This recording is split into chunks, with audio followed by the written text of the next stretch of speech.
The morning mist clung to Bear Creek like a shroud as three vehicles sat motionless on Highway 247, their occupants never to see another sunrise. Steam rose from the asphalt where coffee had spilled from a thermos, mixing with darker stains that told a grimmer story. Dorothy Sullivan stood beside her dented pickup truck. Her floral apron, now torn and stained, silver hair escaped from its usual neat bun. In her weathered hands, she held a cast-iron skillet that had seen far deadlier purposes than frying eggs. Before we jump back in, tell us where you're tuning in from, and if this story touches you, make sure you're subscribed, because tomorrow, I've saved something extra special for you. The locals would spend years trying to reconcile the sweet grandmother who served the best apple pie in Millfield with the woman who had just dismantled Vincent Castellano's entire operation using nothing but kitchen utensils and 40 years of buried instincts. But that morning, as sirens wailed in the distance and smoke rose from the wreckage, one truth had become crystal clear. Some grandmothers baked cookies, others bury bodies, and Dorothy Sullivan had spent a lifetime perfecting both skills. Dorothy Sullivan's day began the same way it had for the past 8 years, with the methodical precision of someone whose survival had once depended on routine. At 4:30 in the morning, while Millfield still slumbered beneath the shadow of Sunset Ridge, she unlocked the doors to Dot's family diner and breathed in the familiar scent of coffee grounds and possibility. The diner stood on the corner of Elm Street and Main, a testament to simpler times, with its red vinyl booths and chrome fixtures that caught the early light streaming through windows. She cleaned religiously every Tuesday. Each morning ritual served a purpose beyond mere habit. The coffee brewing at precisely 4:45. The pie crusts rolled out while the first pot finished dripping. The daily specials written on the chalkboard in her careful script.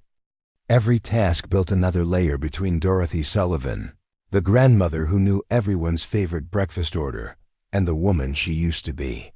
The woman whose hands had once wielded instruments far deadlier than spatulas, whose eyes had tracked targets instead of tracking which customer needed their coffee warmed. The bell above the door chimed its first greeting of the day as Frank Martinez pushed through, bringing with him the crisp mountain air and the weight of a badge that meant more in a town like Millfield than it did in places where backup was minutes away instead of hours.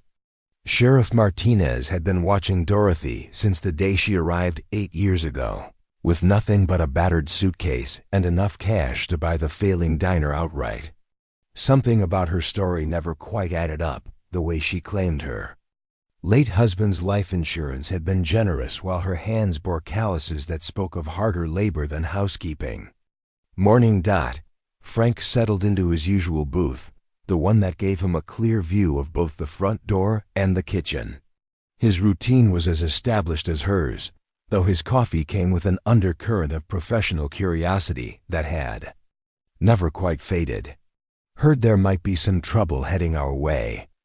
Dorothy's hand never paused in its steady motion as she poured his coffee, though something flickered behind her wire-rimmed glasses. Trouble seemed to follow certain types of people, and Frank had learned to read the signs. What kind of trouble?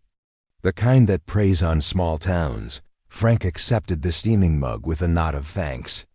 State police warned us about some outfit moving drugs through rural areas. Professional operation, not the usual meth heads we deal with around here.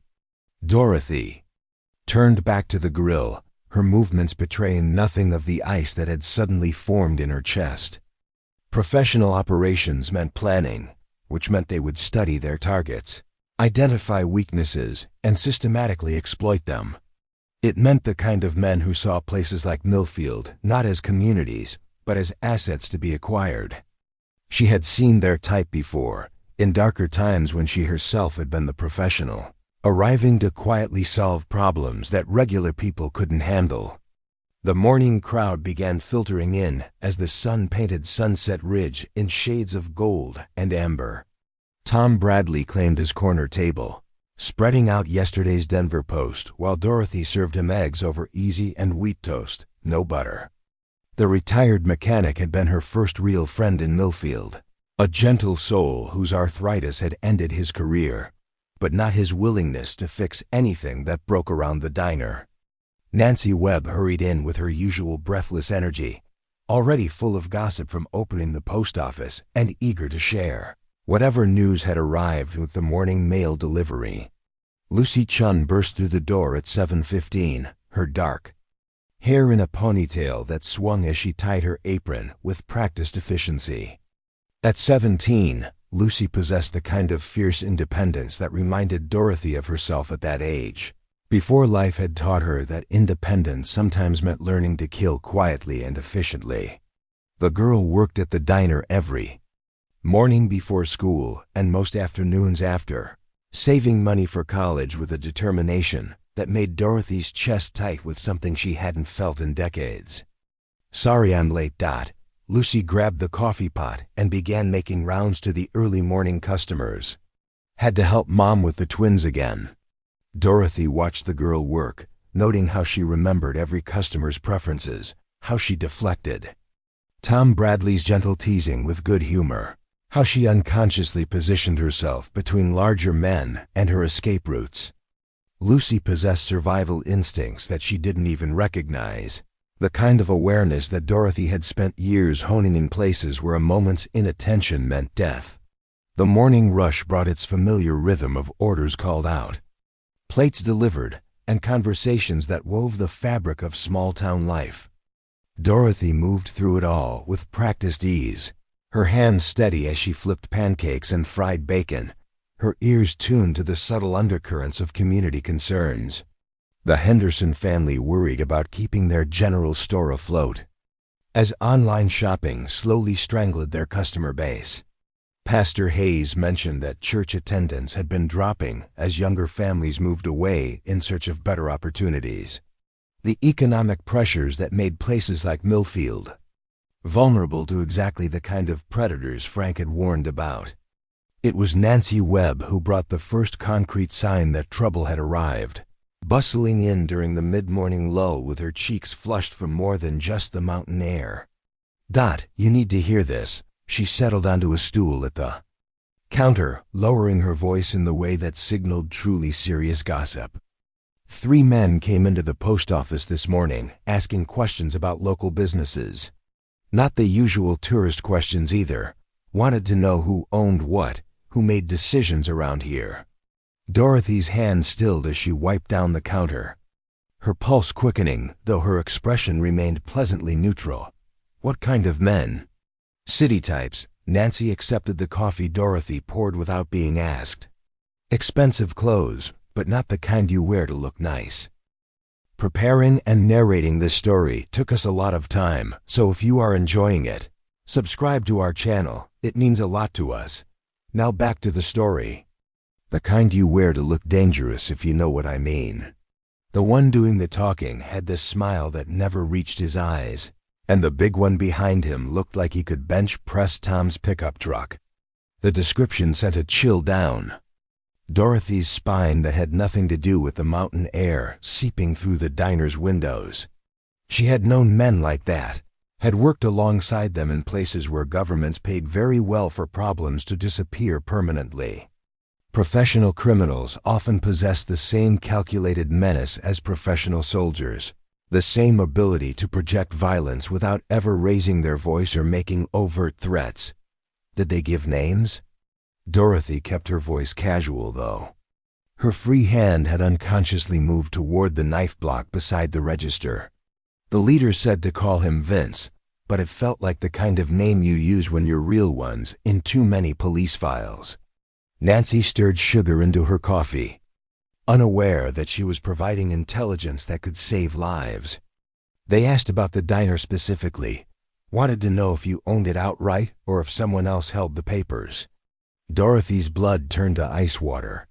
Reconnaissance always preceded action, and criminals who asked about property ownership were usually planning to change that ownership through means that didn't involve real estate agents or bank loans.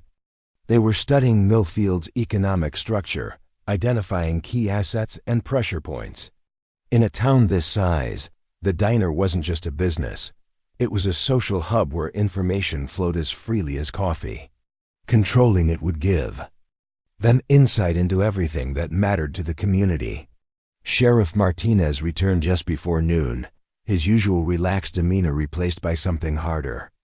Dorothy noted the way his hand rested closer to his service weapon, how his eyes swept the diner's interior more carefully than usual.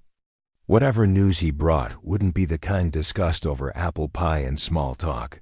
Can I have a word? Frank's voice carried the weight of official business rather than friendly conversation. Dorothy untied her apron and followed him to the booth furthest from other customers, though she noticed how Lucy's attention sharpened as she pretended to refill salt shakers. The girl possessed good instincts, recognizing when adult conversations carried implications that might affect her world. State police confirmed it. Frank kept his voice low. Vincent Castellano's crew has been moving through towns like ours for the past 6 months. They start with protection rackets, move into drug distribution, and end up owning everything that matters. 3 towns so far have basically become company towns with Castellano as the company. Dorothy's hands remained steady as she absorbed this information, though inside her mind was already calculating angles and vulnerabilities. Protection rackets succeeded through escalating pressure, starting with polite suggestions and progressing through vandalism and assault until business owners paid whatever was demanded. But men like Castellano rarely stopped at simple extortion. They were empire builders who understood that controlling a town's economy meant controlling its future. How does it usually start? Dorothy asked, though she suspected she already knew. The answer: business owners get visits from polite men offering security services they didn't know they needed. Frank's jaw tightened as he spoke. Anyone who refuses finds their property vandalized, their customers intimidated, their insurance claims mysteriously denied. Usually takes about 2 weeks before everyone's paying up and keeping quiet. Dorothy nodded, her mind automatically shifting into tactical planning mode despite 8 years of determined domesticity. Castellano's operation succeeded because it followed a predictable pattern, applying pressure systematically until resistance collapsed. But predictability created vulnerability, and every system could be turned against itself if you understood its components well enough. "What kind of backup do you have?" she asked, though Frank's expression already provided the answer. "State police can send someone in 3 hours, if unlucky." Frank's frustration bled through his professional composure. "My deputy's laid up with a broken leg from that motorcycle accident last month. It's essentially me against however many men Castellano brings, and men like that don't usually travel light." Dorothy felt something stir in her chest, a familiar weight settling on her shoulders like an old coat retrieved from storage. She had spent 8 years building a life that honored the woman her late husband had believed she could become, the gentle soul he had seen beneath the killer's exterior. But some situations called for tools that couldn't be found in any kitchen, skills that couldn't be learned from cookbook recipes or church volunteer work. "Frank," she said carefully, measuring each word, "if these men come to my diner, what exactly are you expecting me to do?" The sheriff studied her face with the intensity of someone who had spent decades reading people's true intentions. Whatever he saw there made him lean back slightly, his expression shifting from professional concern to something approaching wariness. "I expect you to cooperate with whatever they want and stay alive," he said slowly. "These aren't the kind of men you argue with. These are the kind of men you survive by giving them what they want and hoping they leave you alone." Dorothy smiled then, an expression that somehow managed to be both grandmotherly and terrifying. "Frank, honey, you might be surprised what an old woman can do when her family's threatened." The afternoon shift brought a different energy to the diner as the lunch crowd filled the red vinyl booths with conversations about crops and weather, and the 100 small concerns that made up rural life. Dorothy moved through her domain with practiced efficiency, noting how many customers mentioned seeing unfamiliar vehicles on the roads around town, how many had received unexpected visitors, asking casual questions about their businesses. Lucy worked with unusual intensity, as if sensing the undercurrents of tension that adults tried to hide behind polite conversation. The girl possessed an intelligence that went beyond her 17 years, the kind of sharp awareness that Dorothy recognized in herself from a time when survival had depended on reading situations correctly the first time. During a brief lull between customers, Lucy approached the counter where Dorothy was reconciling the morning's receipts. "Dot," she said quietly, "are we in some kind of trouble?" Dorothy looked up from the register tape, seeing in Lucy's face the same expression she had worn decades ago when asking similar questions about situations that adults tried to shield children from understanding. The girl deserved honesty, or at least as much honesty as Dorothy could provide, without revealing truths that would shatter her carefully constructed new identity. "There might be some rough men coming to town, Lucy," Dorothy said carefully. "Men who think they can push people around because we're small and isolated. But sometimes small towns are stronger than they look, especially when people stick together." Lucy nodded, absorbing this information with the seriousness it deserved. "Should I tell my mom to keep the twins inside for a while?" The question hit Dorothy like a physical blow, reminding her of everything she had built in Millfield. Everything that could be lost if men like Castellano decided to make an example of anyone who resisted their authority. Lucy's younger siblings, barely old enough for kindergarten, represented the kind of innocence that Dorothy had spent her previous life protecting, even when that protection came at the cost of other people's lives. "That might be a good idea." "Honey," Dorothy reached across the counter to squeeze Lucy's hand. "And Lucy, if anything happens, anything at all that makes you feel unsafe, you come find me immediately. Promise me that." The girl nodded solemnly, recognizing the weight behind Dorothy's words, even if she couldn't fully understand their implications. She returned to her tables with the careful movements of someone who had been warned that their world might be about to change in ways they couldn't yet imagine. The afternoon wore on with mounting tension that seemed to seep through the diner's walls like mountain fog. Dorothy found herself automatically cataloging the positions of potential weapons, noting which customers could be counted on in a crisis, calculating the time it would take to reach various defensive positions if trouble erupted without warning. The skills emerged from decades of dormancy, like muscle memory, her hands remembering the weight of weapons even as they performed the innocent tasks of slicing pie and pouring coffee. Pastor Hayes arrived for his usual Wednesday afternoon coffee, bringing with him the kind of gentle authority that made him Millfield's unofficial community leader. A man in his 50s whose sermon delivery could make grown men weep, he possessed the rare ability to unite people around common causes without making anyone feel manipulated or coerced. Dorothy, he settled into his customary booth with the weary satisfaction of someone who had spent the morning visiting shut-ins and mediating neighborhood disputes. "Nancy Webb mentioned you might have had some unusual visitors asking questions around town."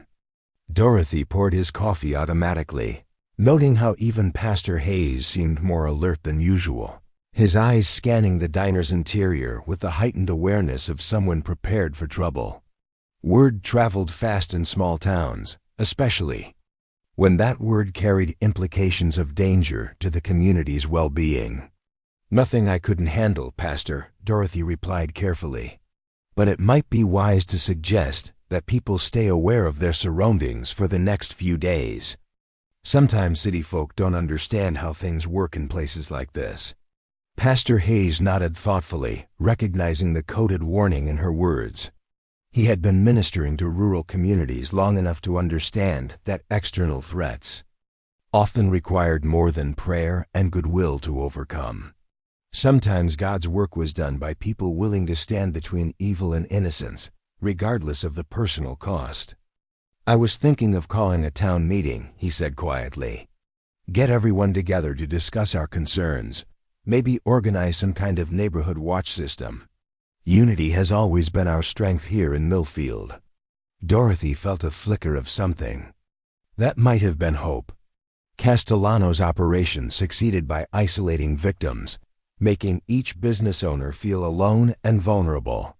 But communities that stood together presented a more complex challenge, requiring different tactics and creating opportunities for resistance that criminals often failed to anticipate.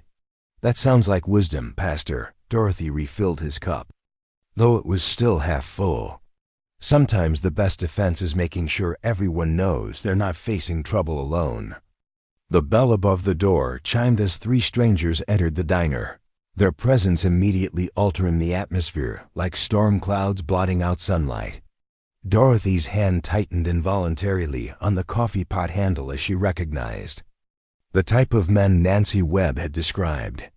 They moved with the calculated confidence of predators entering territory they intended to claim, their expensive clothes unable to disguise the violence that surrounded them like cologne. The man leading them was smaller than Dorothy had expected, perhaps 5'8" with silver-threaded hair and a smile that never touched his eyes. Vincent Castellano carried himself with the assurance of someone accustomed to having his suggestions treated as commands, his gaze sweeping the diner's interior with the methodical assessment of a buyer evaluating property. Behind him walked a mountain of a man whose physical presence seemed to compress the very air around him. Marcus Kane moved with the controlled grace of someone who had spent years learning to kill efficiently, his hands hanging loose at his sides in a deceptive relaxation that fooled no one with actual combat experience. The third man was younger, perhaps 25, with the hungry eyes and restless energy of someone eager to prove himself through violence. Dorothy felt decades of training engage automatically, her pulse slowing as adrenaline sharpened her perception to laser focus. She noted the way Castellano positioned himself with clear sight lines to both exits, how Kane's jacket hung slightly loose on the left side to accommodate a shoulder holster, how the younger man's attention kept darting to Lucy with the kind of predatory interest that made Dorothy's hand itch for weapons she no longer carried. "Good afternoon, gentlemen." Dorothy's voice carried the warm hospitality that had made her diner Millfield social center. "Coffee and pie to start, or would you prefer to see menus?" Castellano's smile widened slightly, though his eyes remained cold as winter moonlight. "Coffee would be fine, Mrs. Sullivan, and perhaps a few minutes of your time for a business discussion." The way he spoke her name sent ice through Dorothy's veins. He had done his research, learned her identity and probably her routine, studied her the way a hunter studies prey before selecting the perfect moment to strike. But research was a double-edged sword, and men who relied too heavily on intelligence often missed the details that could destroy them. Of course, Dorothy poured 3 cups with steady hands, noting how Pastor Hayes had gone very still in his booth, how Lucy had positioned herself closer to the kitchen door without conscious thought. Business discussions are always welcome at a place like this. "What kind of business brings you to Millfield?" Castellano accepted his coffee with the practiced charm of a salesman, though his next words carried undertones that transformed politeness into threat. "Security consulting, Mrs. Sullivan. We help small businesses protect themselves from the kind of troubles that can destroy a lifetime of hard work in a single night." Dorothy felt something ancient and deadly stir in her chest, recognizing the opening gambit of a protection racket with crystal clarity. She had encountered similar operations during her previous life, though usually from the perspective of someone hired to eliminate them rather than endure them. The irony was not lost on her that she now found herself on the other side of an equation she had once helped balance through carefully applied violence. "That's very considerate," she replied mildly, refilling Pastor Hayes's cup though he hadn't touched it, "but Millfield's always been a peaceful place. Hard to imagine what kind of troubles we'd need protecting from." Kane spoke for the first time, his voice carrying the kind of quiet menace that made strong men step aside on sidewalks. "Troubles have a way of finding peaceful places, ma'am, especially when word gets out that they're unprotected." The threat hung in the air like gunsmoke unmistakable in its implications.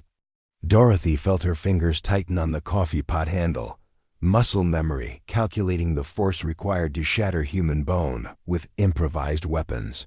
But 8 years of determined domesticity held her in check, reminding her that she was no longer the woman who solved problems through controlled application of violence. Instead, she smiled with the gentle authority of a grandmother accustomed to managing difficult situations through patience and wisdom. "Well," she said softly, "I suppose that depends on what you consider unprotected. Sometimes the most dangerous places are the ones that look safest on the surface." Something flickered in Castellano's eyes, a moment of uncertainty that suggested Dorothy's response hadn't followed his expected script. Men like him succeeded through intimidation, relying on fear to achieve compliance without having to demonstrate their capacity for violence. But Dorothy's calm acceptance of his threats, her almost amused reaction to his menace, introduced variables that his experience hadn't prepared him to handle. The younger man shifted restlessly, his attention still focused on Lucy with an intensity that made Dorothy's vision narrow to pinpoints of deadly clarity. She recognized the look, had seen it in the eyes of men who viewed violence as entertainment rather than necessity. Such men were often the most dangerous because they lacked the professional restraint that kept situations from escalating beyond their intended boundaries. Tommy Price leaned forward slightly, his voice carrying the eager cruelty of someone hoping for an excuse to demonstrate his capabilities. "Pretty girl you got working here, Mrs. Sullivan. Be a shame if she had to find employment somewhere less safe." The words hit Dorothy like physical blows, transforming 8 years of careful self-control into something as fragile as spun glass. She felt the woman she used to be rising from the depths where she had buried her, responding to threats against innocence with the lethal efficiency that had once made her name whispered in government corridors and criminal backrooms alike. "Lucy, honey." Dorothy's voice remained steady, though her hand had moved unconsciously toward the knife block beside the register. "Why don't you take your break now? Maybe walk over to Pastor Hayes's office and help him with those church bulletins." The girl recognized the dismissal for what it was, gathering her apron and moving toward the kitchen door with the quick grace of someone who had learned to trust adult warnings without question. Pastor Hayes rose simultaneously, his bulk blocking Tommy's line of sight as Lucy disappeared into the relative safety of the diner's back rooms. Castellano watched this byplay with the calculating attention of a chess master, recognizing an opponent's defensive moves. "Mrs. Sullivan," he said quietly, "I think we may have gotten off on the wrong foot. Perhaps we could discuss our services more privately without interrupting your other customers." Dorothy smiled then, an expression that somehow managed to be both grandmotherly and absolutely terrifying. "Gentlemen," she said softly, "I think you'll find that Millfield already has all the protection it needs. But I do appreciate you stopping by to introduce yourselves." The dismissal was polite but unmistakable, delivered with the kind of quiet authority that made hardened criminals reconsider their career choices. Castellano's eyes narrowed slightly as he recognized that his initial approach had failed to achieve the desired result, that the sweet grandmother behind the counter possessed depths he hadn't anticipated. "We'll be in touch, Mrs. Sullivan." He stood with fluid grace, leaving money on the table that was exactly enough to cover 3 coffees with no tip. Small towns like this can be dangerous for people who don't understand how things work. Dorothy watched them leave, noting how Kane's attention swept the diner's interior one final time, cataloging details for future reference. The threat implicit in Castellano's parting words hung in the air like smoke, a promise that their business in Millfield was far from concluded. Pastor Hayes approached the counter as soon as the stranger's vehicle disappeared down Elm Street, his face pale but determined. "Dorothy," he said quietly, "I think it's time for that town meeting we discussed. Tonight, if possible." Dorothy nodded, feeling the weight of decisions that would reshape not only her own life, but the entire community she had grown to love. The woman she used to be was stirring from 8 years of enforced dormancy, responding to threats with instincts honed in places where hesitation meant death.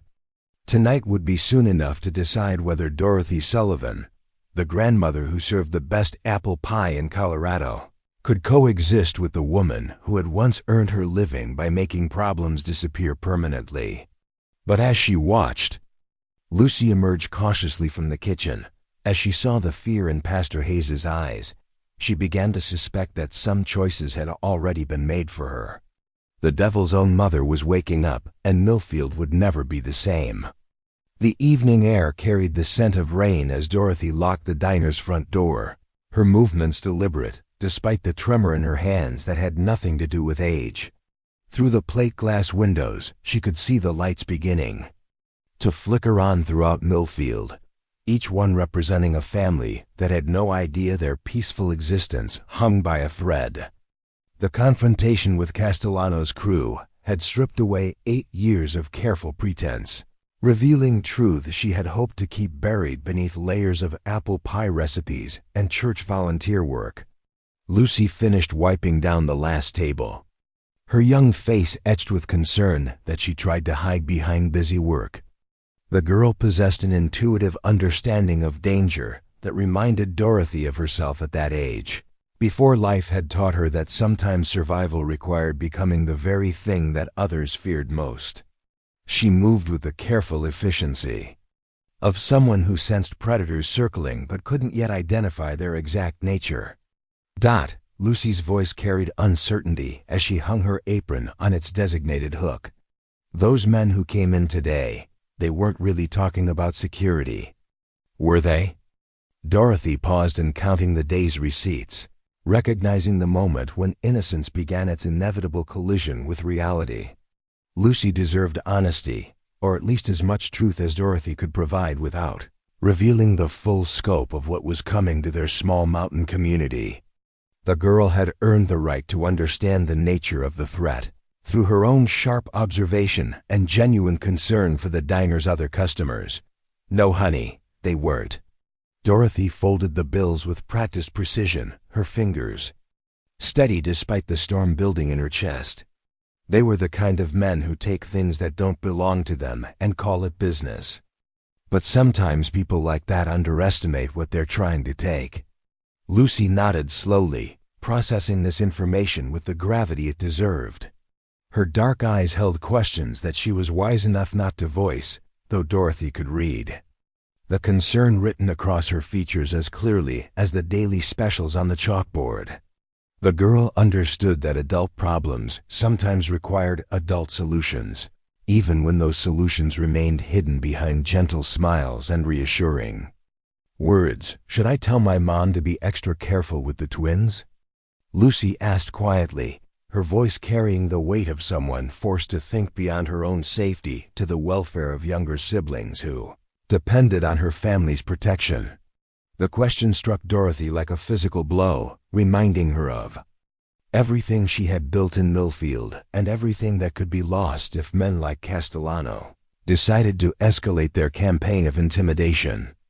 Lucy's 5-year-old twin brothers represented the kind of pure innocence that Dorothy had spent her previous life protecting, though usually from threats far more complex and deadly than simple criminal extortion. Yes, Dorothy said softly, moving to the window to check the street for unfamiliar vehicles. And Lucy, if you see those men again, anywhere in town, you find me immediately. Don't try to handle it yourself. Don't try to be brave. Just find me and let me worry about the rest. Lucy gathered her backpack and jacket, moving with the heightened awareness of someone who had received a warning she intended to take seriously. I will, and if you need anything at all, you just call our house. Mom's always saying how much the diner means to this town, how much you mean to all of us. After Lucy left, Dorothy stood alone in her empty diner, surrounded by the comfortable familiarity of red vinyl booths and chrome fixtures that had become her sanctuary over 8 years of determined domesticity. But tonight, the peaceful atmosphere felt fragile as paper, threatened by forces that required responses she had hoped never to employ again. She moved through the dining room like a general surveying a battlefield, noting sight lines and cover positions with eyes that remembered. Similar assessments in places where governments paid handsomely for permanent solutions to complex problems. The walk to her small house behind the diner took her past the Sacred Heart Church, where warm light spilled from the windows onto the gravel parking lot. Pastor Hayes had wasted no time organizing the emergency town meeting, and Dorothy could see familiar silhouettes moving inside as Millfield citizens gathered to discuss threats they didn't fully understand. She paused on the church steps, listening to the murmur of voices that represented everything good about small-town life, everything worth protecting regardless of the personal cost. Frank Martinez emerged from the church entrance, his uniform crisp despite the long day, and his expression carrying the weight of responsibilities that extended far beyond normal law enforcement duties.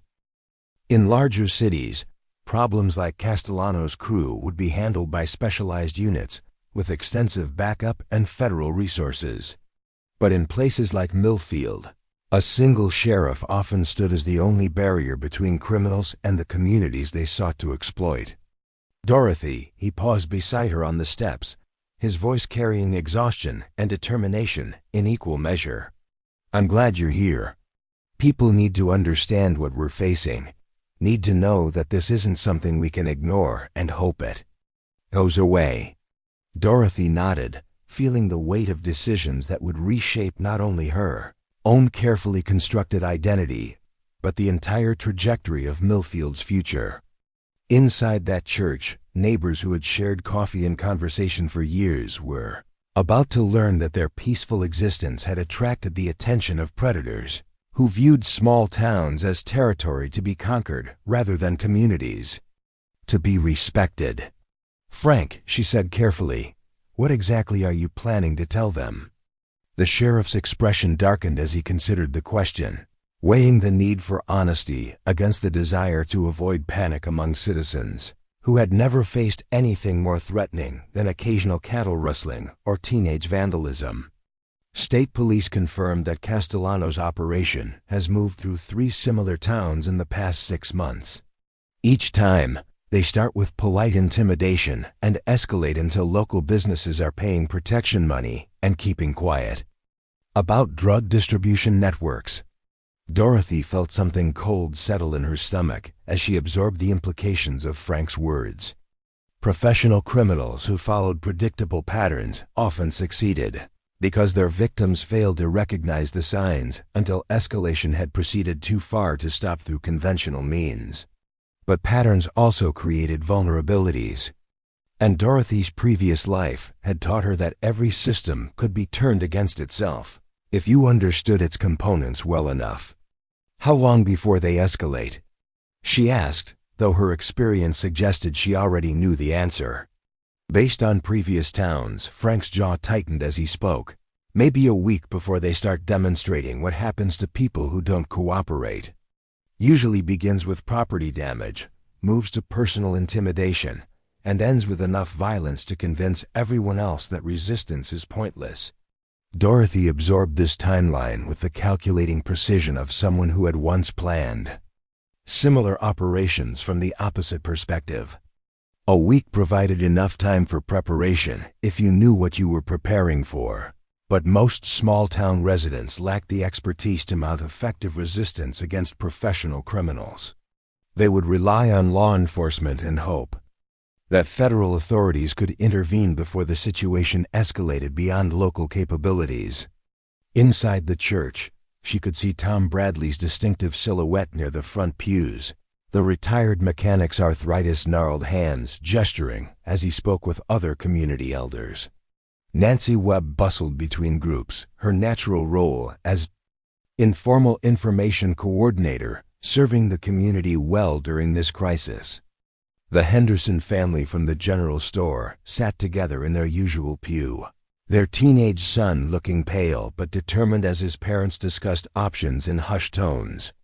Pastor Hayes called the meeting to order with the gentle authority that made him Millfield's natural leader during times of crisis. His voice carried clearly through the church's excellent acoustics as he addressed the gathered townspeople with the kind of measured calm that prevented panic while acknowledging the seriousness of their situation.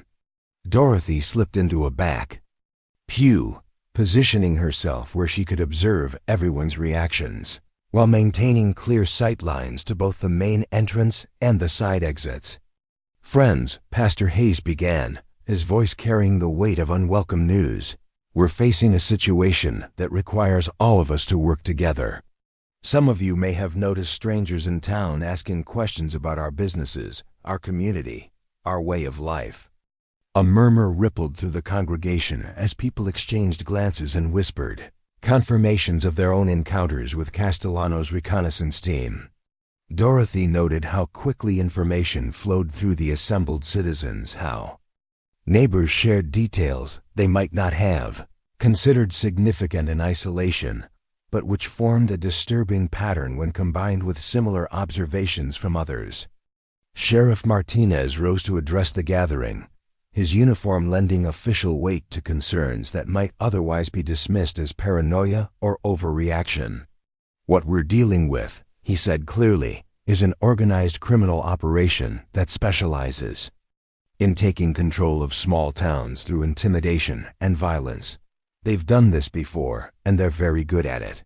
The words fell into the church like stones into still water, creating ripples of fear and determination that spread through the assembled community. Dorothy watched faces she had come to know over 8 years of serving coffee and conversation, seeing how each person processed the threat according to their own experience and temperament. Some showed fear, others anger, but most displayed the kind of stubborn resilience that had sustained rural communities through decades of economic hardship and social change. Tom Bradley struggled to his feet, his arthritis making the movement painful but his voice carrying clearly through the church. "What exactly are you asking us to do, Sheriff? Most of us aren't fighters, and those of us who served did it so long ago that our reflexes aren't what they used to be." Frank Martinez looked uncomfortable as he considered his response, clearly wrestling with the tension between official protocol and practical necessity. "The state police can provide backup if we call them, but response time is at least 3 hours under the best conditions. FBI won't get involved unless we can prove interstate drug trafficking, which means waiting until these men have already established their operation here." Dorothy felt the familiar weight of decision settling on her shoulders as she listened to the community's leaders struggle with problems that had no easy solutions. She had spent 8 years learning to be Dorothy Sullivan, the grandmother who solved problems with kindness and apple pie, but some situations required tools that couldn't be found in any kitchen. The woman she used to be understood exactly how to handle men like Castellano, though employing those methods would mean abandoning everything she had built in Millfield. Pastor Hayes attempted to maintain hope in the face of overwhelming odds, his voice carrying the faith that had sustained him through decades of rural ministry. "We've always been stronger together than apart," he said firmly. "If we support each other, if we refuse to let fear divide us, we can weather this storm just like we've weathered all the others." Nancy Webb raised her hand from her position near the front, her voice carrying the practical concerns of someone who dealt with community logistics on a daily basis. "What about the children? Lucy Chun and the other teenagers who work after school, the families with young ones who walk to school every day?" The question struck at the heart of everyone's fears, transforming abstract concerns about criminal intimidation into concrete worries about the safety of Millfield's most vulnerable residents. Dorothy felt something ancient and deadly stir in her chest as she considered the implications of Nancy's words, remembering other children in other places who had needed protection from men who viewed innocence as leverage to be exploited. Henderson spoke up from his family's pew, his voice tight with concern. "Our store's been in the family for 3 generations. We can't just pack up and leave, but we can't risk putting our son in danger either." Similar conversations erupted throughout The church as families grappled with impossible choices between abandoning everything they had built and potentially exposing their loved ones to escalating violence.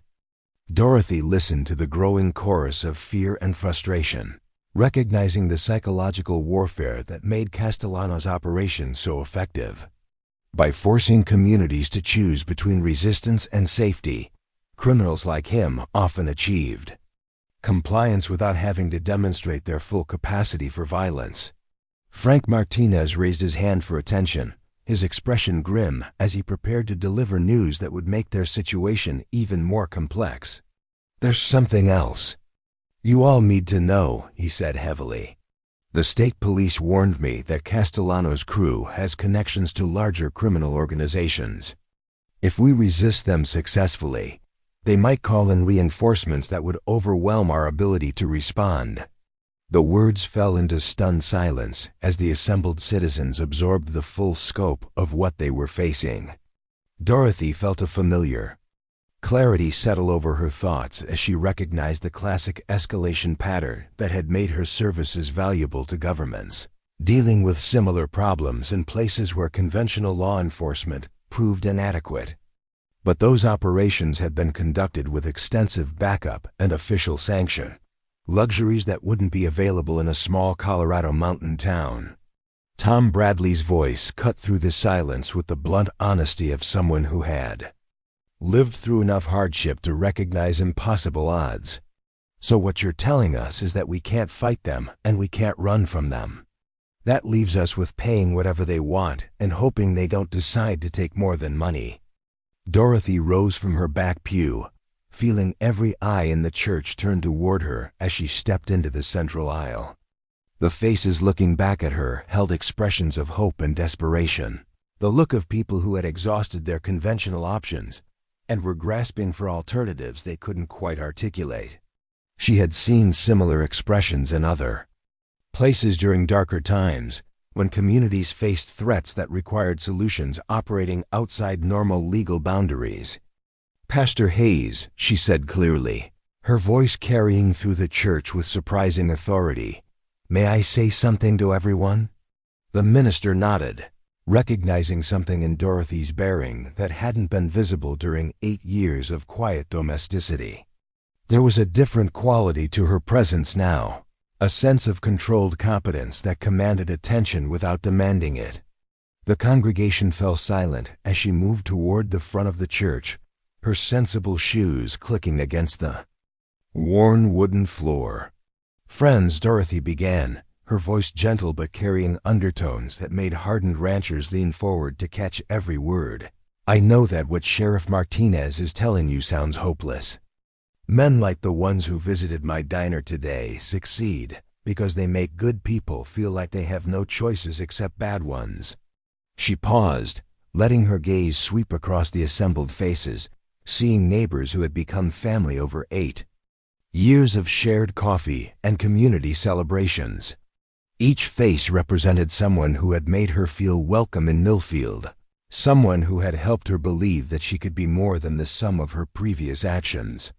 "But sometimes, Dorothy," continued, her voice growing stronger, "what looks like hopelessness is really just a failure to see all the available options.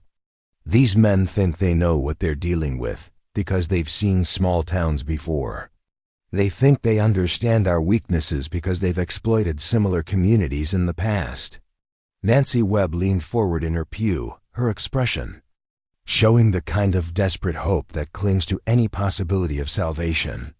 "Dorothy, are you saying you have some idea how to handle this?" Dorothy smiled then, an expression that somehow managed to be both grandmotherly and absolutely terrifying. "What I'm saying, Nancy, is that sometimes the most dangerous thing about a small town isn't what you can see from the outside. Sometimes it's what's been hiding in plain sight, waiting for the right moment to remind everyone why some sleeping dog should never be awakened." The words hung in the church air like a promise and a threat combined, carrying implications that most of the congregation couldn't fully understand, but somehow recognized as significant. Frank Martinez's eyes narrowed as he studied Dorothy's face, seeing something there that triggered recognition deep in his law enforcement instincts. "Dorothy," Frank's voice carried a warning edge. "What exactly are you suggesting?" Dorothy turned to face the sheriff directly, letting him see something in her eyes that she had kept hidden behind wire-rimmed glasses and flour-dusted aprons for 8 years. "Frank, honey," she said softly, "I'm suggesting that Vincent Castellano and his crew might want to reconsider whether Millfield is really the kind of town they want to mess with." Pastor Hayes moved closer, his pastoral instincts recognizing the undercurrents of violence that had entered his sanctuary, despite his efforts to maintain Christian compassion in the face of criminal intimidation. "Dorothy," he said gently, "we can't fight evil with evil. That path leads to becoming the very thing we're trying to protect ourselves from." Dorothy's expression softened as she looked at the minister who had become one of her closest friends in Millfield, recognizing the genuine faith that made him believe in redemption, even for people who had committed unforgivable sins. "Pastor," she said quietly, "sometimes God works through imperfect instruments. Sometimes protecting the innocent requires people willing to carry burdens that others shouldn't have to bear." Tom Bradley struggled to his feet again, his weathered face showing the kind of determination that had sustained him through decades of physical labor and economic hardship. "Dorothy, if you're saying what I think you're saying, you need to know that you wouldn't be facing this alone. This community has your back, whatever that means." Similar murmurs of agreement rippled through the congregation as neighbors who had shared Dorothy's coffee and kindness for 8 years expressed their willingness to support her in ways they didn't fully understand.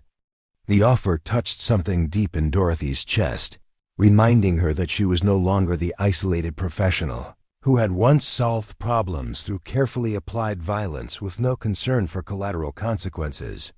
Henderson raised his hand for attention, his voice carrying the practical concerns of a businessman who understood that criminal operations succeeded through economic pressure as much as physical intimidation. "Dorothy, what exactly would you need from the rest of us? How do we help without making things worse?" Dorothy felt the weight of leadership settling on her shoulders as she recognized that the community was placing their trust in capabilities they sensed but couldn't identify. The woman she used to be had operated alone, accountable only to government. Handlers who measured success and eliminated threats rather than preserved lives. But Dorothy Sullivan had learned to value the bonds that connected her to people like Tom Bradley and Nancy Webb, connections that made protection personal rather than professional. "What I need," she said carefully, "is for everyone to trust that I know how to handle men like Castellano. And what I need from each of you is to keep doing exactly what you've been doing, being the kind of community that's worth protecting, no matter what it costs." Frank Martinez stepped closer, his expression showing the conflict between official duty and practical necessity. "Dorothy, I can't officially sanction anything that operates outside legal boundaries. But I also can't protect this town with the resources I have available." Dorothy nodded, understanding the sheriff's position and appreciating his honesty about the limitations of conventional law enforcement in situations like this. "Frank," she said quietly, "there are some things that good men shouldn't have to know about. Sometimes protecting the badge means letting others carry the burden of doing what's necessary." Pastor Hayes moved to the center of the group, his voice carrying the authority of someone accustomed to mediating between conflicting moral imperatives. "Whatever we decide tonight," he said firmly, "we decide together. No one person carries this burden alone, and no one person makes choices that affect the entire community without everyone understanding the implications." Dorothy felt a surge of affection for the minister who had helped her find peace in Millfield, even as she recognized that the path ahead would test his faith in ways that Sunday sermons had never prepared him for. "Pastor," she said gently, "some choices can't be made by committee. Some burdens can only be carried by people who understand their full weight."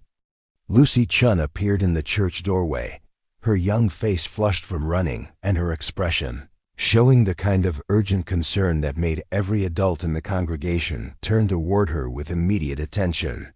The sight of the teenager triggered Dorothy's protective instincts with painful intensity, reminding her of everything she had to lose if Castellano's crew decided to escalate their intimidation campaign.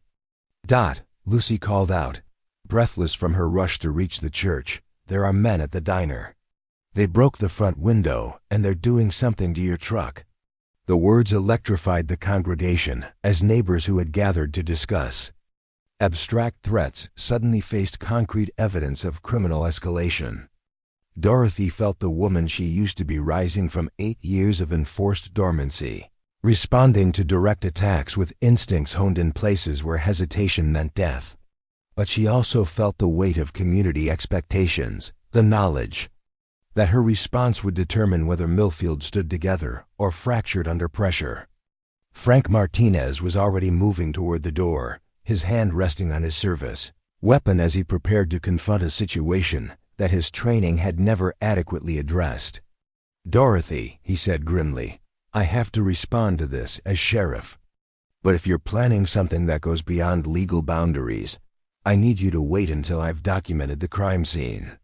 Dorothy nodded, appreciating Frank's attempt to balance official responsibility with practical necessity.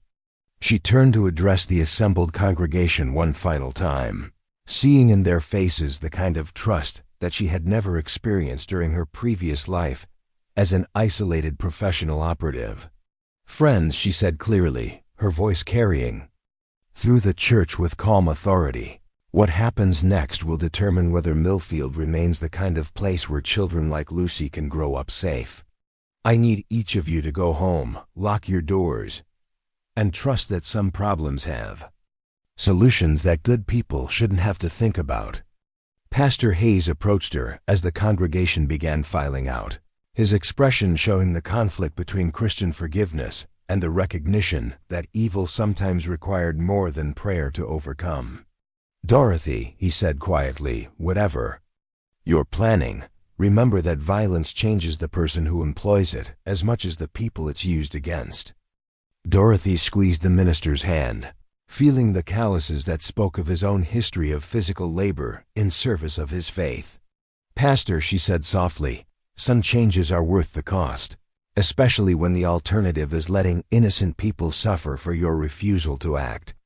As the church emptied, Dorothy stood alone in the sanctuary where she had found peace for 8 years, surrounded by stained glass windows that depicted saints who had faced their own moments of choosing between personal salvation and protecting others. The woman she used to be was fully awake now, calculating responses and planning operations with the methodical precision that had once made her services invaluable to governments dealing with problems that couldn't be solved through conventional means. But Dorothy Sullivan had learned lessons that her previous identity had never grasped, understanding that protection meant more than elimination of threats. It meant preserving the kind of community bonds that made places like Millfield worth defending, even when that defense required employing methods that operated outside normal moral boundaries. The devil's own mother was preparing for war, but this time she would fight not for money or government authorization, but for the family she had built in a small Colorado mountain town, where everyone knew her name and trusted her to do what was right, regardless of the personal cost.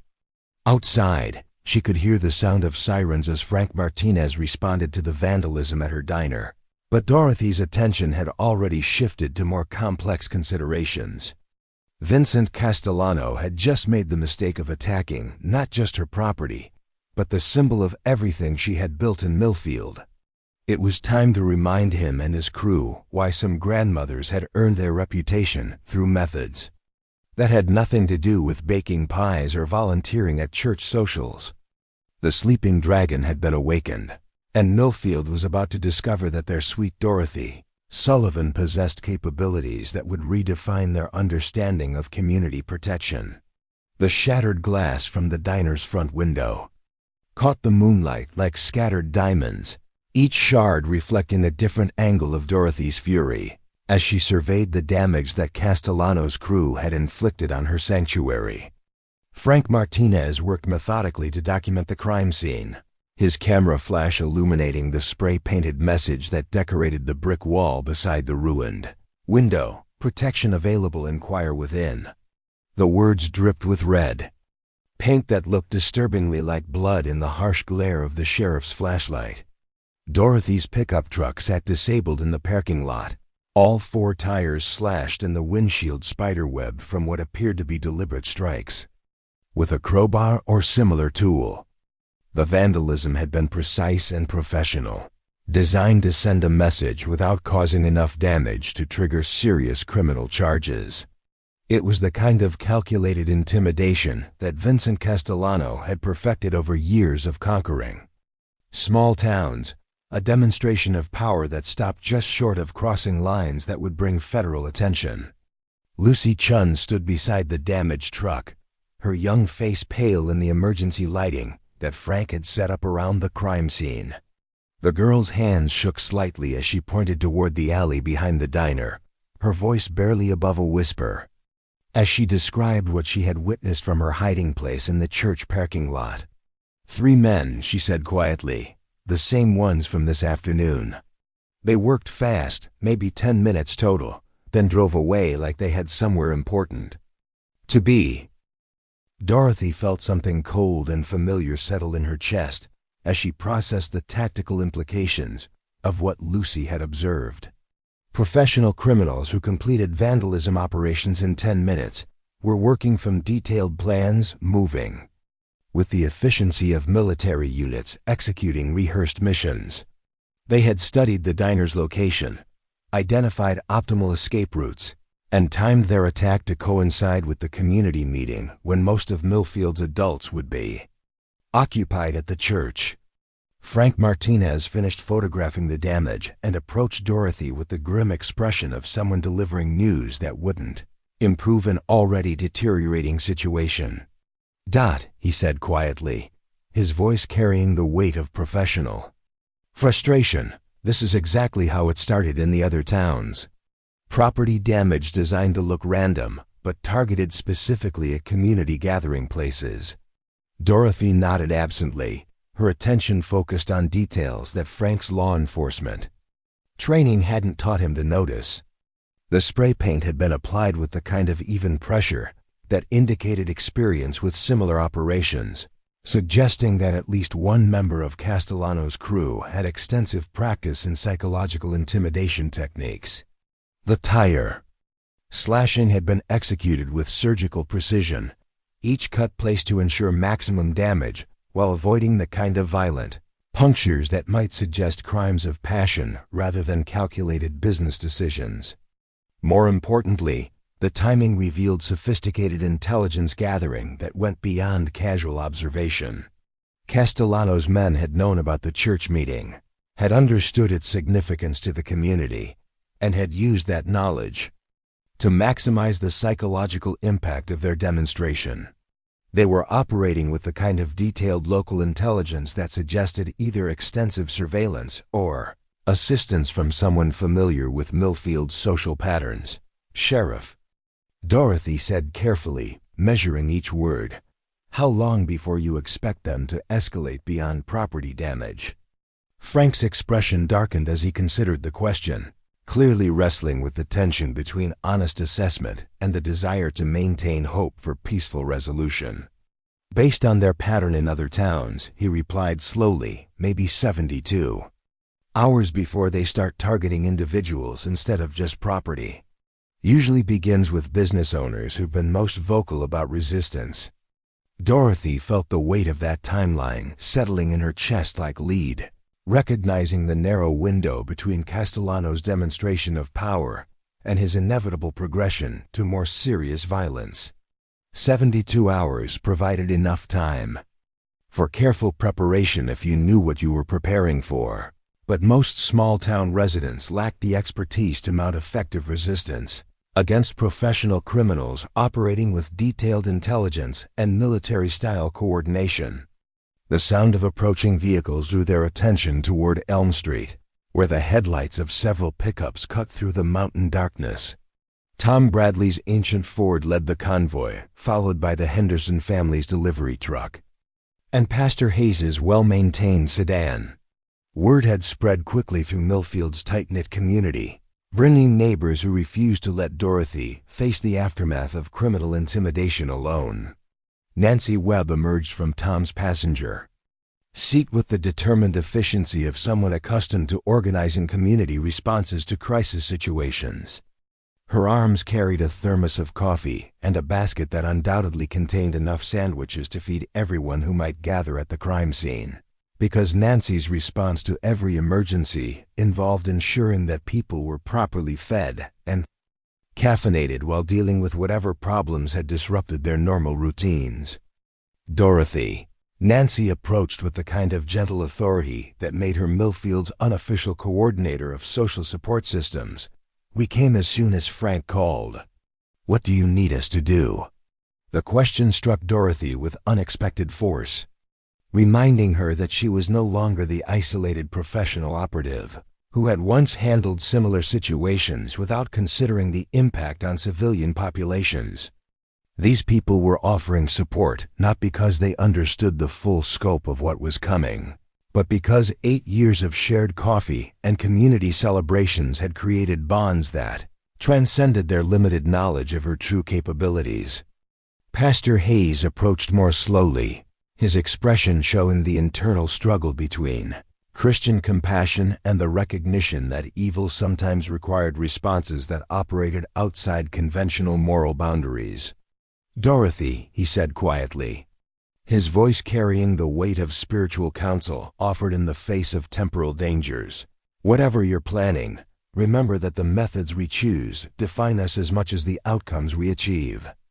Dorothy felt a surge of affection for the minister who had helped her find peace in Millfield, even as she recognized that the path ahead would test his faith in ways that seminary training had never prepared him for.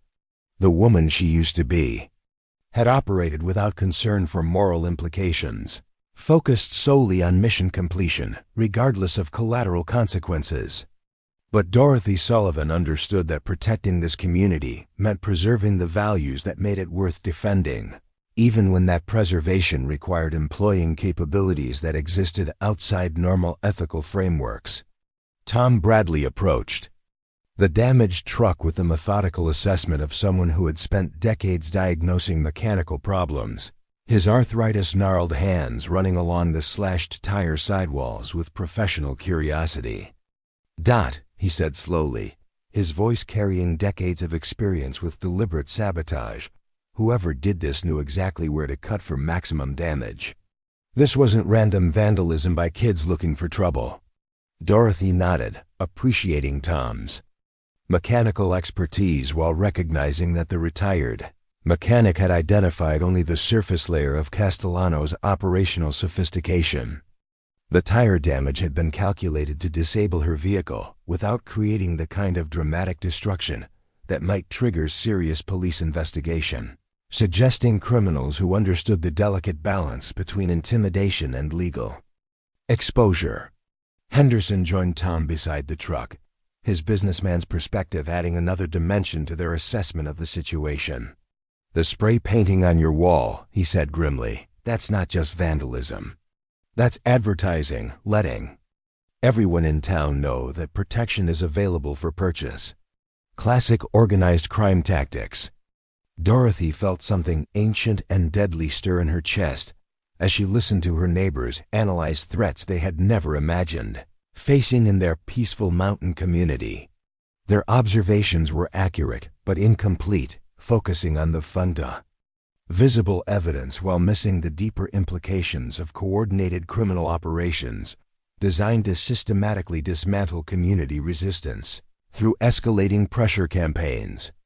Frank Martinez gathered the assembled citizens around his patrol car, using the vehicle's hood as an impromptu briefing table as he spread out documents that outlined Castellano's previous operations in similar towns. The photographs and police reports painted a disturbing picture of communities that had been transformed from peaceful rural havens into controlled territories where Criminal organizations dictated terms through carefully calibrated applications of violence.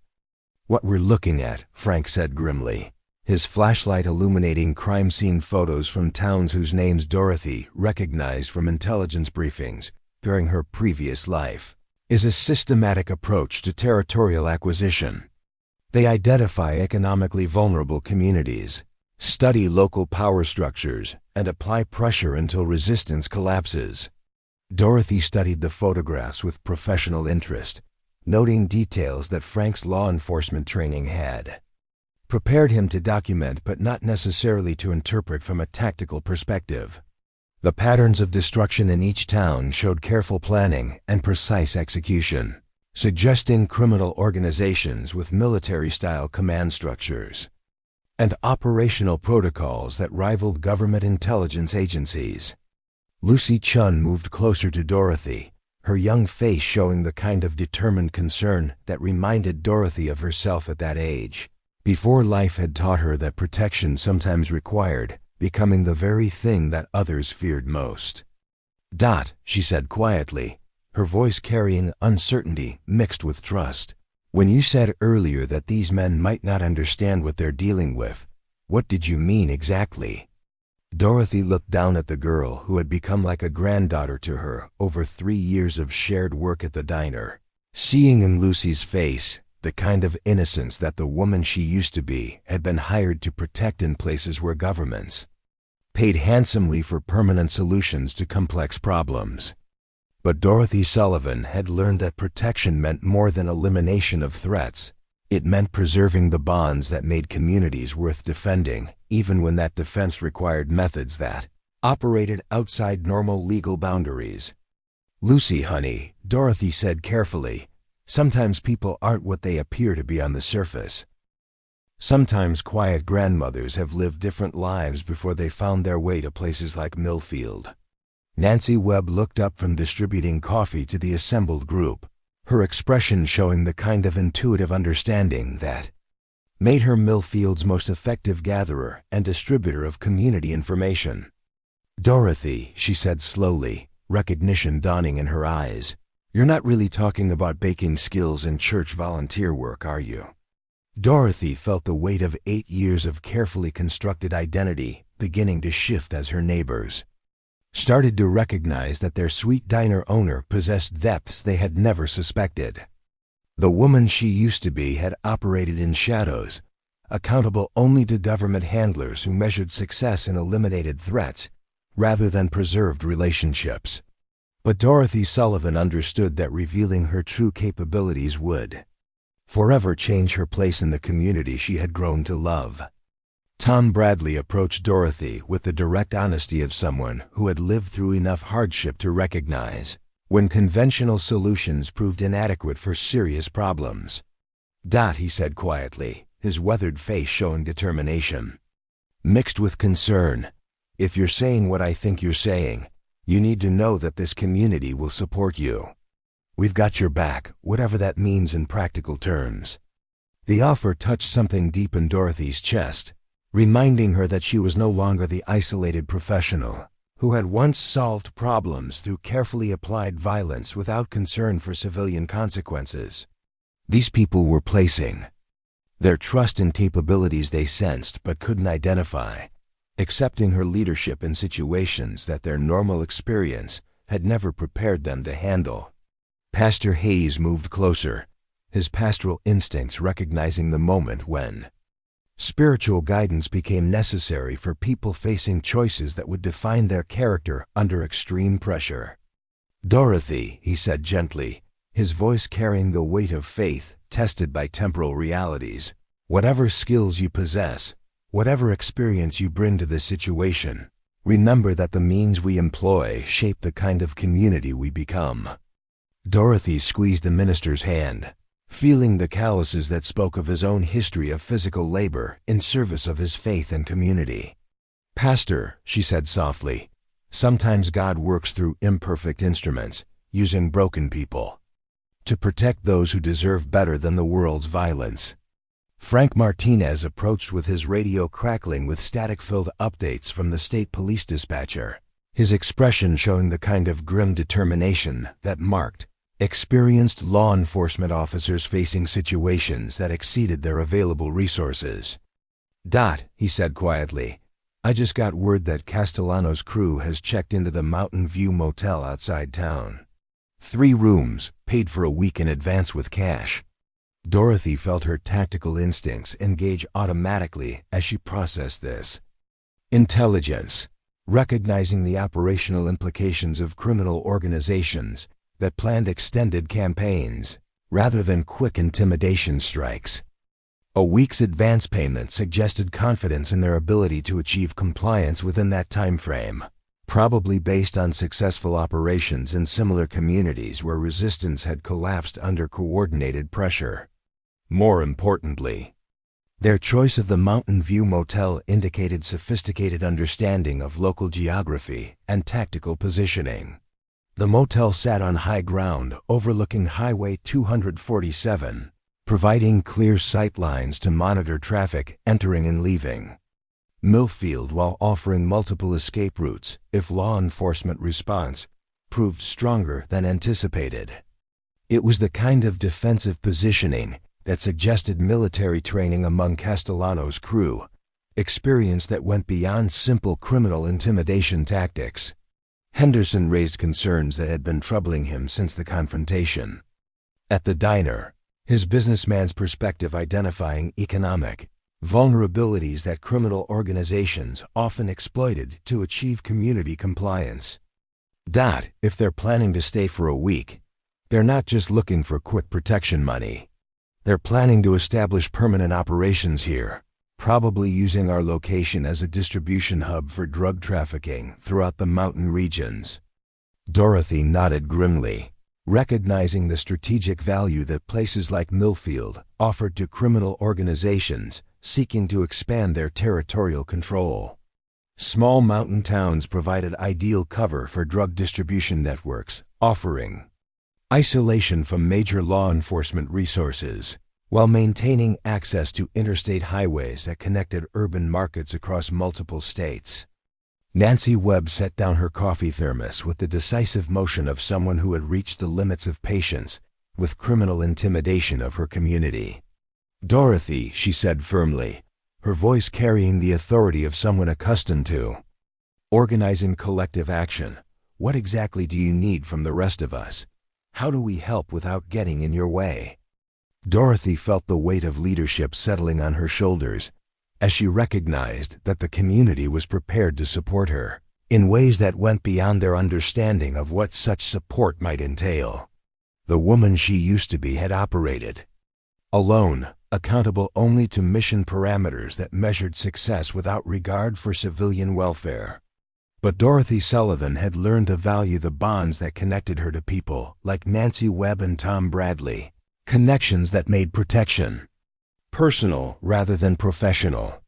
"What I need," Dorothy said carefully, her voice carrying authority that her neighbors had never heard, but somehow recognized as natural, "is for everyone to maintain normal routines while staying alert to anything unusual.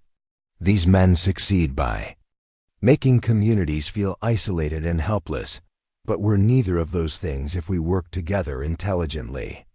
She paused, letting her gaze sweep across the assembled faces of people who had become family over 8 years of shared coffee and community celebrations. But there are some things that need to be handled by someone with specific experience, things that good people shouldn't have to think about or participate in directly. Lucy Chun stepped closer, her young face showing the kind of determined loyalty that reminded Dorothy of why protection mattered more than personal safety. She said quietly, "whatever you used to do before you came to Millfield, whatever skills you have that you haven't told us about, we trust you to use them right." The words struck Dorothy like physical blows, reminding her of everything she had built in this small mountain community and everything that could be lost if men like Castellano succeeded in transforming Millfield into another controlled territory, where criminal organizations dictated terms through systematically applied violence. But they also reminded her that she was no longer the isolated operative, who had once solved problems without regard for the communities that surrounded her. Targets. Tom Bradley moved to stand beside Lucy, his arthritis-gnarled hands steady despite the pain that Dorothy knew plagued him constantly. "Dot," he said firmly, his voice carrying decades of experience with situations that required unconventional solutions. "Whatever you need to do to protect this place, you do it. We'll handle everything else." Pastor Hayes approached the group with the measured steps of someone preparing to offer spiritual guidance in situations where conventional moral frameworks proved inadequate for the realities of criminal violence. "Dorothy," he said gently, his voice carrying faith tempered by recognition of temporal necessities, "whatever actions you take, remember that the goal is protecting innocence, not punishing guilt. Sometimes that distinction makes all the difference in what kind of person you become."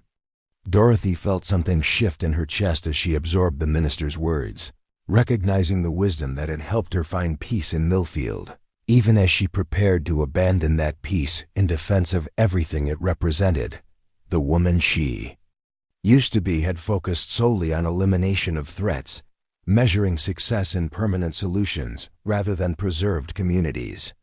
But Dorothy Sullivan understood that protecting places like Millfield meant preserving the values that made them worth defending.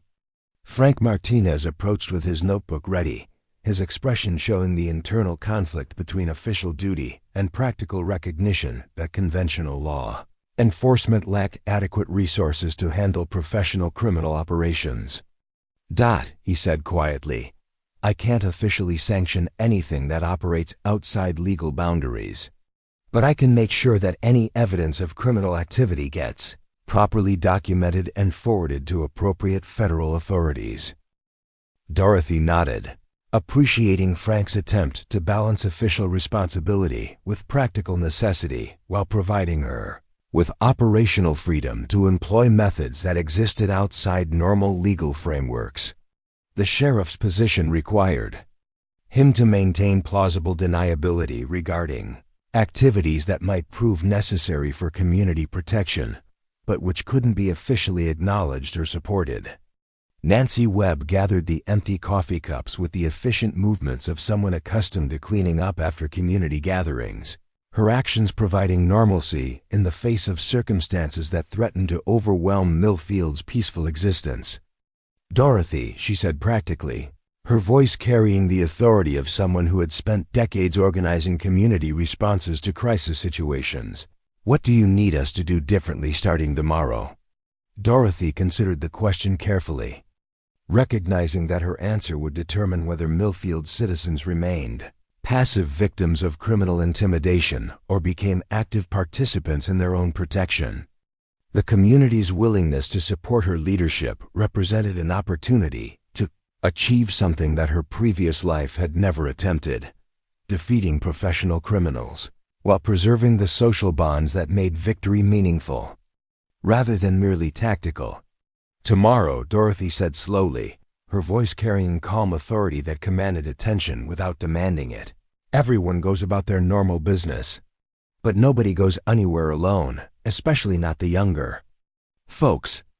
And if anyone sees Castellano's crew, you don't confront them and you don't try to be heroes. You find me immediately and let me handle whatever needs handling." Henderson raised practical concerns that reflected his experience as a business owner, dealing with economic pressures that criminal organizations often exploited to achieve community compliance. "What about the protection money they'll demand? Most of us operate on margins too tight to absorb that kind of additional expense, but refusing might make us targets for escalated intimidation." Dorothy felt her tactical instincts calculating responses that would neutralize Castellano's economic leverage, while preserving the community's financial stability and social cohesion. The woman she used to be would have focused solely on eliminating the criminal leadership, but Dorothy Sullivan understood that lasting protection required addressing the systemic vulnerabilities that made places like Millfield attractive targets for organized crime. "Don't worry about the money, Henderson," Dorothy said firmly, her voice carrying confidence that her neighbors found both reassuring and slightly unsettling. Men like Castellano won't be collecting protection payments in Millfield. They won't be collecting anything at all once I remind them why some quiet mountain towns are better left alone. Pastor Hayes moved closer, his expression showing concern for Dorothy's spiritual welfare as well as the community's physical safety. "Dorothy," he said gently, "whatever you're planning, remember that vengeance belongs to God. Our job is protecting the innocent, not punishing the guilty." Dorothy squeezed the minister's hand, feeling the strength that had sustained him through decades of rural ministry in communities that often faced hardships requiring both faith and practical action. "Pastor," she said softly, sometimes protecting, "the innocent requires ensuring that the guilty can't hurt anyone else. Sometimes God works through people willing to carry burdens that others shouldn't have to bear." The assembled group began dispersing as the mountain air grew colder and the practical necessities of morning work schedules asserted themselves over the immediate crisis that had brought them together. But Dorothy noticed how each person paused to make eye contact with her before leaving, offering silent promises of support that transcended their understanding of what such support might ultimately require. Lucy Chun was the last to leave, her young face showing the kind of determined loyalty that reminded Dorothy of everything worth protecting in Millfield's tight-knit community. "Dot," she said quietly, her voice carrying trust that humbled Dorothy. "With its completeness, whatever happens tomorrow, whatever you have to do, just remember that you're not alone anymore. You've got all of us backing you up." After the others had gone, Dorothy stood alone beside her damaged truck, surrounded by shattered glass that caught the moonlight like scattered promises of violence yet to come. The vandalism represented more than simple property damage. It was Castellano's declaration that Millfield now existed under his authority, subject to his rules and vulnerable to his escalating pressure campaign. But Vincent Castellano had made a critical error in his intelligence gathering, one that would prove fatal to his plans for territorial expansion into Colorado's mountain communities. He had identified Dorothy Sullivan as a target without understanding that beneath her carefully constructed grandmother persona lay capabilities that governments had once paid handsomely to employ against threats that conventional law enforcement couldn't handle. The devil's own mother was fully awake now, her tactical instincts engaged and her protective fury focused on threats that had made the mistake of targeting her adopted family. Castellano and his crew were about to discover that some small mountain towns contained residents whose previous lives had prepared them for exactly this type of confrontation. Dorothy smiled as she surveyed the damage one final time, her expression combining grandmotherly warmth with something far more dangerous. Tomorrow would bring the next phase of Castellano's intimidation campaign, but it would also bring his introduction to capabilities that existed far outside his experience with typical small-town resistance. The sleeping dragon had been awakened, and Millfield was about to witness what happened when professional criminals made the mistake of threatening a community protected by someone whose definition of appropriate response had been calibrated. In places where governments sanctioned permanent solutions to complex problems. The morning sun had barely touched the peaks of Sunset Ridge when Dorothy emerged from her small house behind the diner, carrying a leather satchel that hadn't seen daylight in 8 years. Inside lay tools of a trade she'd hoped never to practice again. But Vincent Castellano had made choices that required responses operating outside the boundaries of apple pie recipes and church volunteer work. The mountain air carried the scent of pine and possibility, though the possibilities Dorothy contemplated had nothing to do with serving coffee to sleepy truckers or organizing bake sales for the church roof fund. Frank Martinez found her in the diner's kitchen at dawn, methodically sharpening knives with the precise strokes of someone whose muscle memory had never forgotten the difference between cutting vegetables and cutting threats to community safety. The sheriff's expression showed the internal conflict of a man who understood that his badge meant little against professional criminals operating with military efficiency and unlimited patience for escalating violence. Frank settled onto a stool at the kitchen counter, his voice carrying exhaustion earned through a sleepless night of patrol duties and unanswered radio calls to state authorities who couldn't provide meaningful backup for another 6 hours. "I've been thinking about what you said last night, about these men not understanding what they're dealing with in Millfield."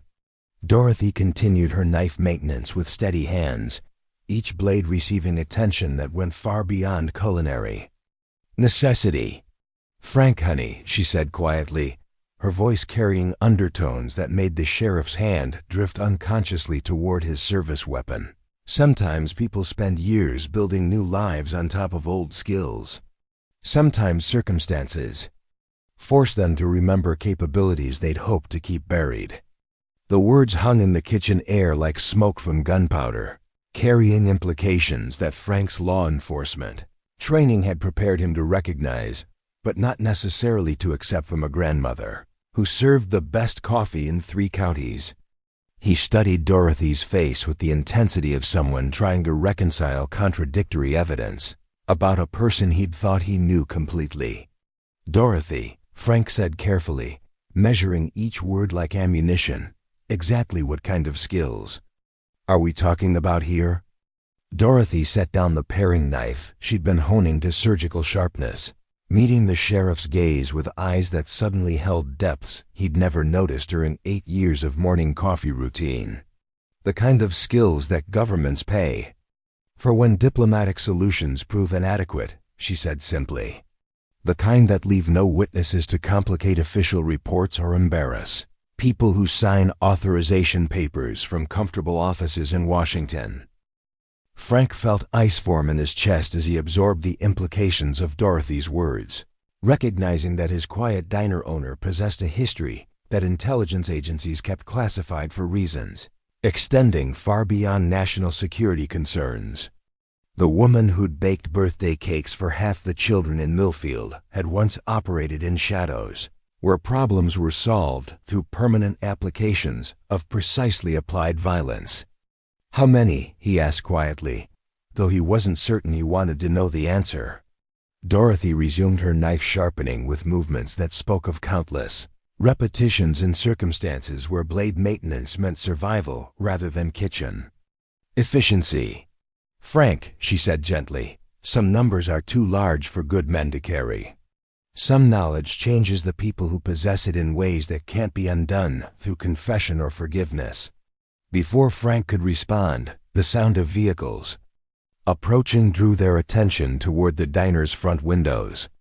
3 black SUVs moved down Elm Street with the precise coordination of a military convoy, their tinted windows reflecting the early morning light like the eyes of predators surveying territory they intended to claim. Dorothy recognized the formation immediately, having employed similar approaches during operations where psychological intimidation preceded more direct forms of persuasion. "They're early," Dorothy observed, her voice carrying calm assessment rather than concern. "Professional criminals usually wait until full daylight for intimidation displays, maximizing civilian witnesses to spread fear throughout the target community." The vehicles arranged themselves in a deliberate pattern that blocked both ends of the street while positioning the lead SUV directly in front of the diner's rebuilt entrance. Dorothy noted the tactical sophistication of their deployment, recognizing coordination that spoke of military training and operational experience that extended far beyond simple criminal enterprise. These weren't local thugs escalating neighborhood protection rackets. They were professionals implementing systematic territorial acquisition protocols. Vincent Castellano emerged from the lead vehicle with the measured confidence of someone accustomed to having his presence alter the fundamental dynamics of any situation. His expensive suit couldn't disguise the predatory alertness that surrounded him like cologne, the constant awareness of angles and distances that marked experienced killers regardless of their current profession. Behind him, Marcus Kane unfolded from the passenger seat with movements that compressed air itself, his physical presence transforming the peaceful street into a potential battlefield. Tommy Price burst from the second SUV with the eager energy of someone hoping for opportunities to demonstrate capabilities through creative applications of violence. The young man's restless movements and hungry expressions reminded Dorothy of soldiers she'd known who developed dangerous addictions to combat adrenaline, becoming liabilities that required careful management or permanent retirement from active operations. Frank Martinez rose from his stool with the deliberate movements of someone preparing to fulfill official duties that his training had never adequately addressed. He said grimly, "I have to go out there and attempt normal law enforcement procedures, even though we both know they won't accomplish anything meaningful." Dorothy nodded, appreciating Frank's position while recognizing that his badge provided legal authority but little practical protection against criminals who'd studied law enforcement procedures specifically to neutralize them. "Wait 5 minutes," she said quietly, her voice carrying suggestions rather than orders. "Give me time to remember exactly who I used to be before circumstances required Dorothy Sullivan to handle problems that grandmothers shouldn't face." The sheriff paused at the kitchen door, understanding that he was witnessing the transformation of someone he'd thought he knew into someone whose capabilities existed outside his professional experience. "Dorothy," he said carefully, "whatever you're planning, remember that this community needs you to remain the woman you've become, not just the woman you used to be." Dorothy felt the weight of Frank's words settle in her chest as she completed her preparation ritual, checking the balance and sharpness of implements that serve dual purposes in capable hands. The woman she'd become valued community bonds and preservation of innocence, but the woman she'd been understood that protecting those values sometimes required employing methods that operated outside conventional moral frameworks. "Frank, honey," she said softly, "sometimes being both women means finding ways to use old skills in service of new values. Sometimes the devil's own mother protects angels by being exactly what monsters fear most." The confrontation began before Frank reached the street, as Castellano's crew demonstrated their understanding of small-town psychology through carefully orchestrated displays of casual menace. Tommy Price amused himself by kicking over flour boxes that Nancy Webb had planted along the sidewalk, his laughter carrying the kind of practiced cruelty that transformed property damage into personal violation. Kane positioned himself to block the sheriff's approach while maintaining clear sightlines to potential witnesses, his stance communicating readiness for violence without providing legal justification for arrest. Dorothy watched through the kitchen window as Frank attempted to assert official authority over men who'd spent careers neutralizing similar authority through systematic applications of superior firepower and unlimited willingness to escalate situations beyond law enforcement's capacity to control. The sheriff's badge meant nothing to criminals who understood that rural communities lacked backup resources necessary to support their local officers during sustained confrontations with professional operations.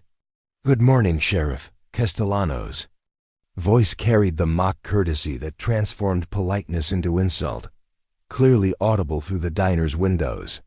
"Beautiful morning for community discussions about public safety concerns, don't you think?"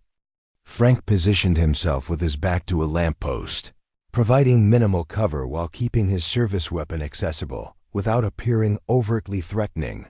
"Mr. Castellano," he replied formally, his voice carrying official authority despite the tactical disadvantage of facing superior numbers with no backup support. "I'm here to discuss the vandalism reported at this location last night." "Vandalism?"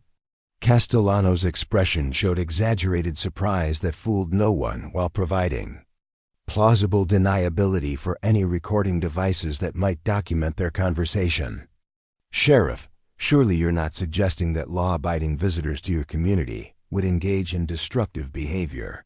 Perhaps local troublemakers are taking advantage of unfamiliar faces to shift blame for their own actions."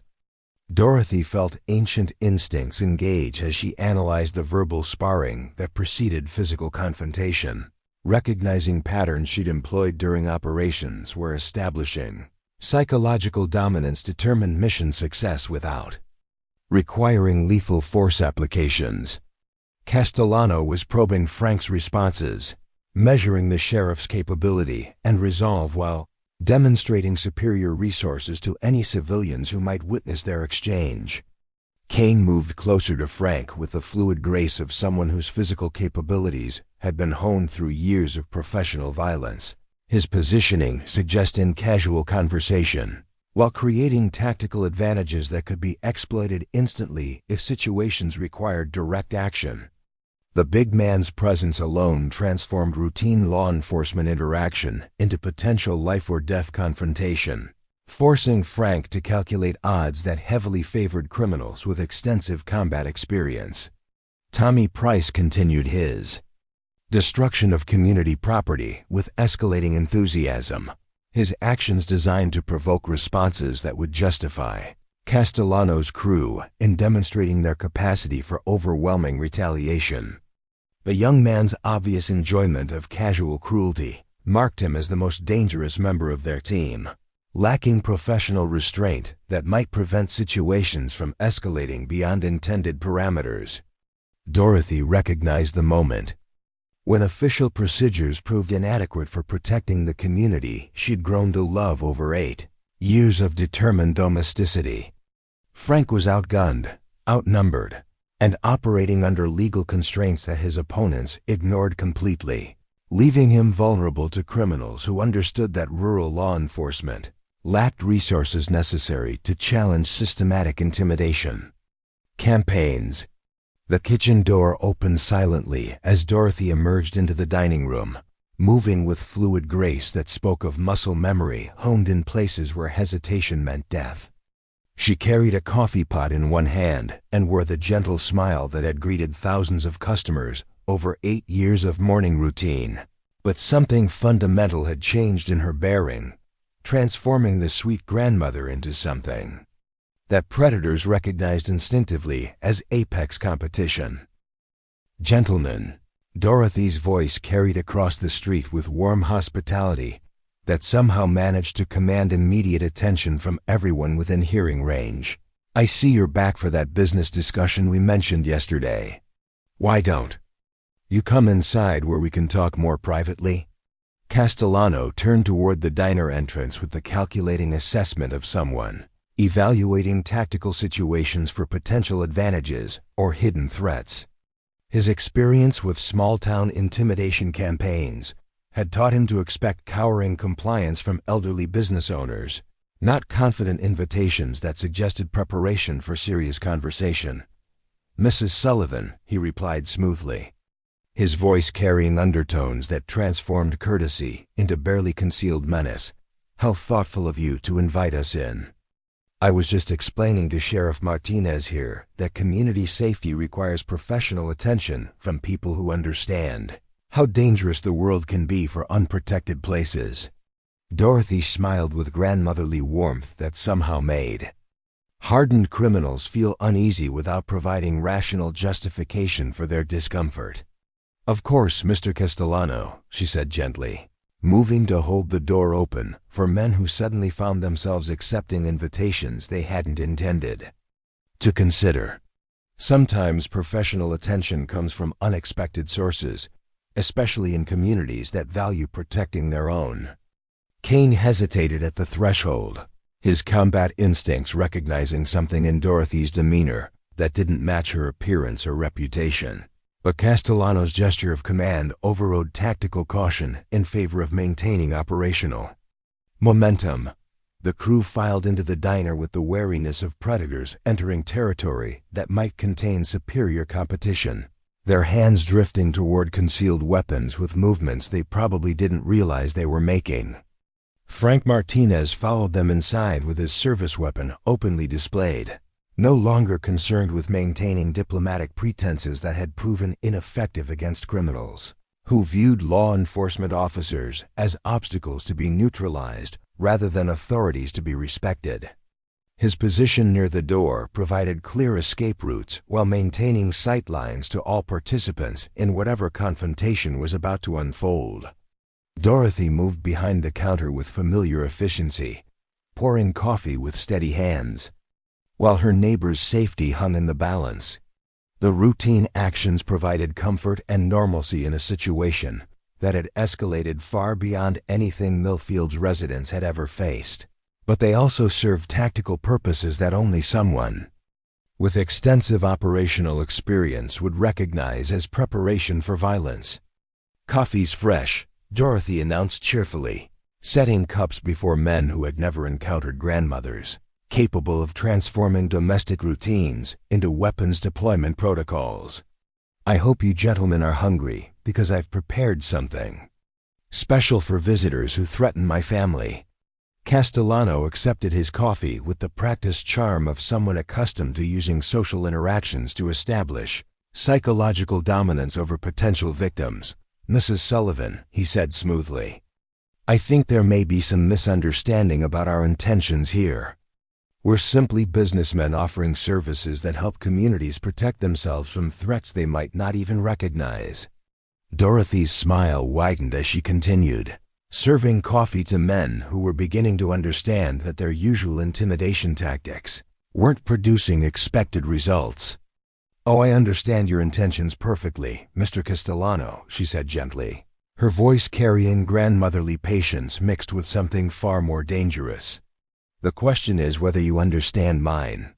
Kane shifted uncomfortably as his combat instincts continued sending warnings that his conscious mind couldn't rationalize, recognizing threat indicators that operated below the threshold of logical analysis. The big man's hand moved closer to his concealed weapon while his eyes swept the diner's interior for potential dangers that remained frustratingly invisible despite his extensive training in tactical assessment. Tommy Price laughed with the kind of nervous energy that marked young predators trying to maintain confidence in situations that had developed beyond their experience or control. "Lady," he said with practiced menace, "you need to understand that cooperation makes things easier for everyone. Resistance just makes situations more complicated and painful for innocent people." Dorothy turned toward the young man with the patient expression she'd used countless times to correct misbehaving children, though the lesson she was about to deliver operated outside normal pedagogical frameworks. "Honey," she said softly, her voice carrying disappointment that somehow felt more threatening than shouted warnings, "you really shouldn't threaten other people's families. Some grandmothers take that kind of thing very personally." The movement began so quickly that none of Castellano's crew had time to process what was happening before it had already concluded. Dorothy's hand moved with surgical precision as she drove the coffee pot's handle into the nerve cluster behind Tommy's ear, dropping the young predator to the floor with the efficiency of someone who'd spent years learning exactly where to apply pressure for immediate unconsciousness without permanent damage. Kane's hand completed its journey toward his concealed weapon, but Dorothy was already moving with the fluid grace of someone whose reflexes had been calibrated in places where hesitation meant death. The paring knife she'd been sharpening earlier found its way into the big man's wrist with precision that severed tendons without touching arteries, disabling his gun hand while leaving him conscious to appreciate the demonstration of capabilities that existed far outside his previous experience. Castellano fumbled for his own weapon while his mind struggled to process the transformation of a sweet grandmother into something that his criminal experience had never prepared him to handle. But Dorothy's hand closed over his wrist with strength that spoke of years spent developing capabilities for situations exactly like this one, her grip preventing access to firearms while her smile remained grandmotherly and warm. "Mr. Castellano," Dorothy said gently, her voice carrying patience mixed with absolute authority, "I think it's time we had that serious business discussion you mentioned. The kind where you learn exactly why some small mountain towns are better left alone." Frank Martinez watched in stunned silence as the woman he'd thought he knew completely demonstrated capabilities that intelligence agencies would classify for reasons extending far beyond national security concerns. The sheriff's hand remained on his service weapon, though he was beginning to understand that Dorothy's protection made his own firepower redundant in ways that challenged his understanding of law enforcement fundamentals. Dorothy guided Castellano toward a booth with the gentle firmness she'd once used to manage difficult customers, though the criminal mastermind was learning that resistance to her suggestions carried consequences that extended far beyond poor service reviews. His crew lay disabled around the diner's floor, their professional competence neutralized by someone whose capabilities existed outside their operational experience. "Now then," Dorothy said pleasantly, settling across from Castellano while maintaining control of his gun hand with casual efficiency.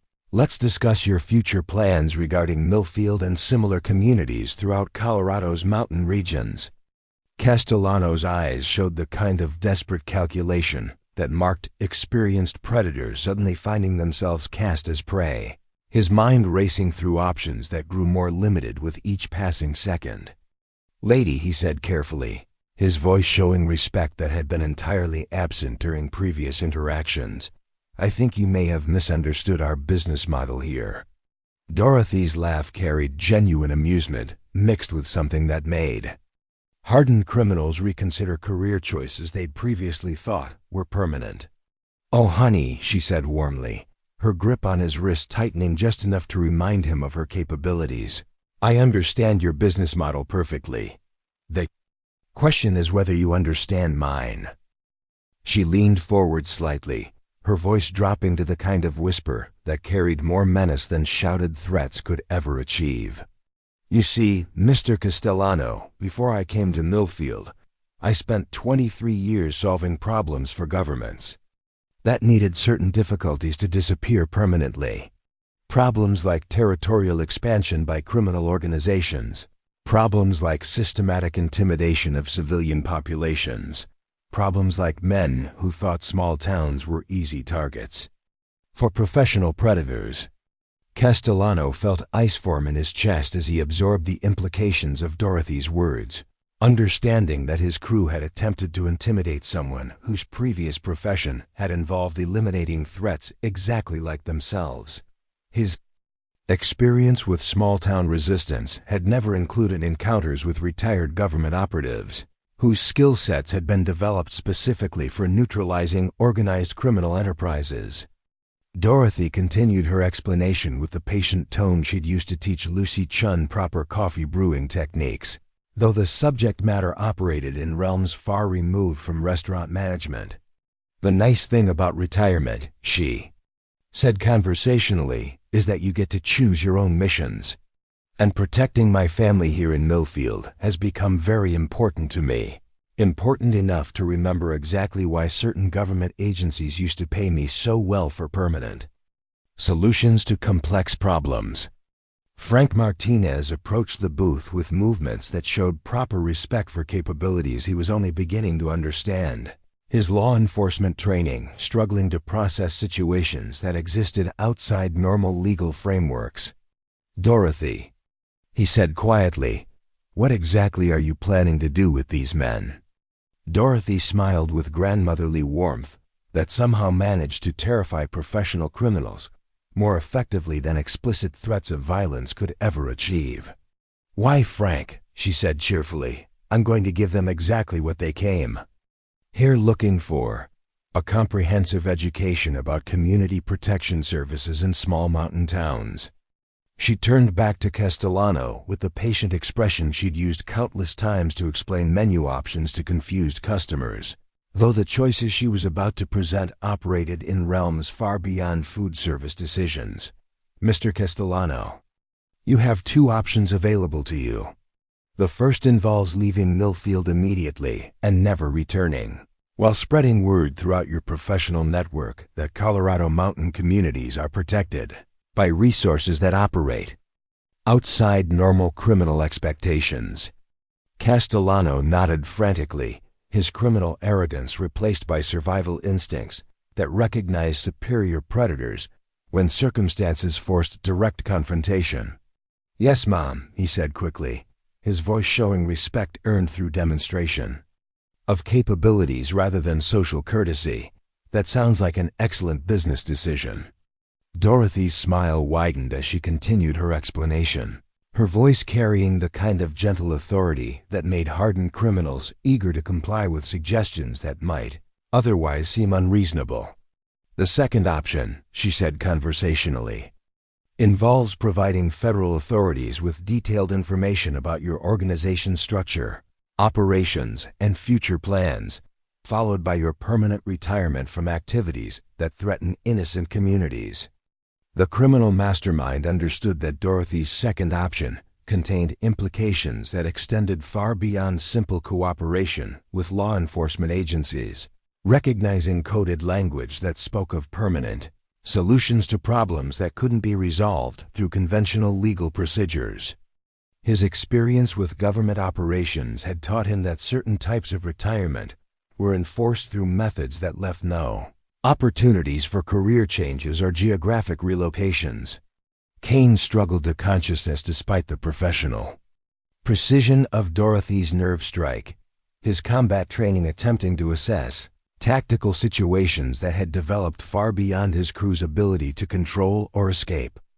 The big man's disabled gun hand reminded him that their sweet grandmother opponent possessed capabilities that had been developed specifically for neutralizing threats exactly like themselves.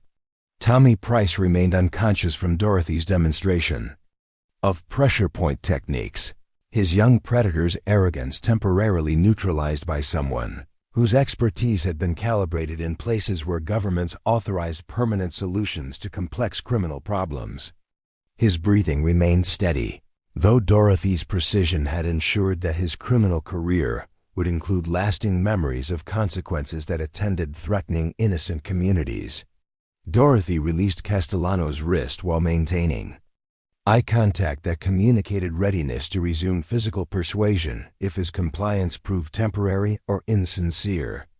The criminal leader rubbed feeling back into his hand while his mind calculated odds that heavily favored accepting whatever terms his captor offered, recognizing that resistance would involve confronting capabilities that existed far outside his operational experience.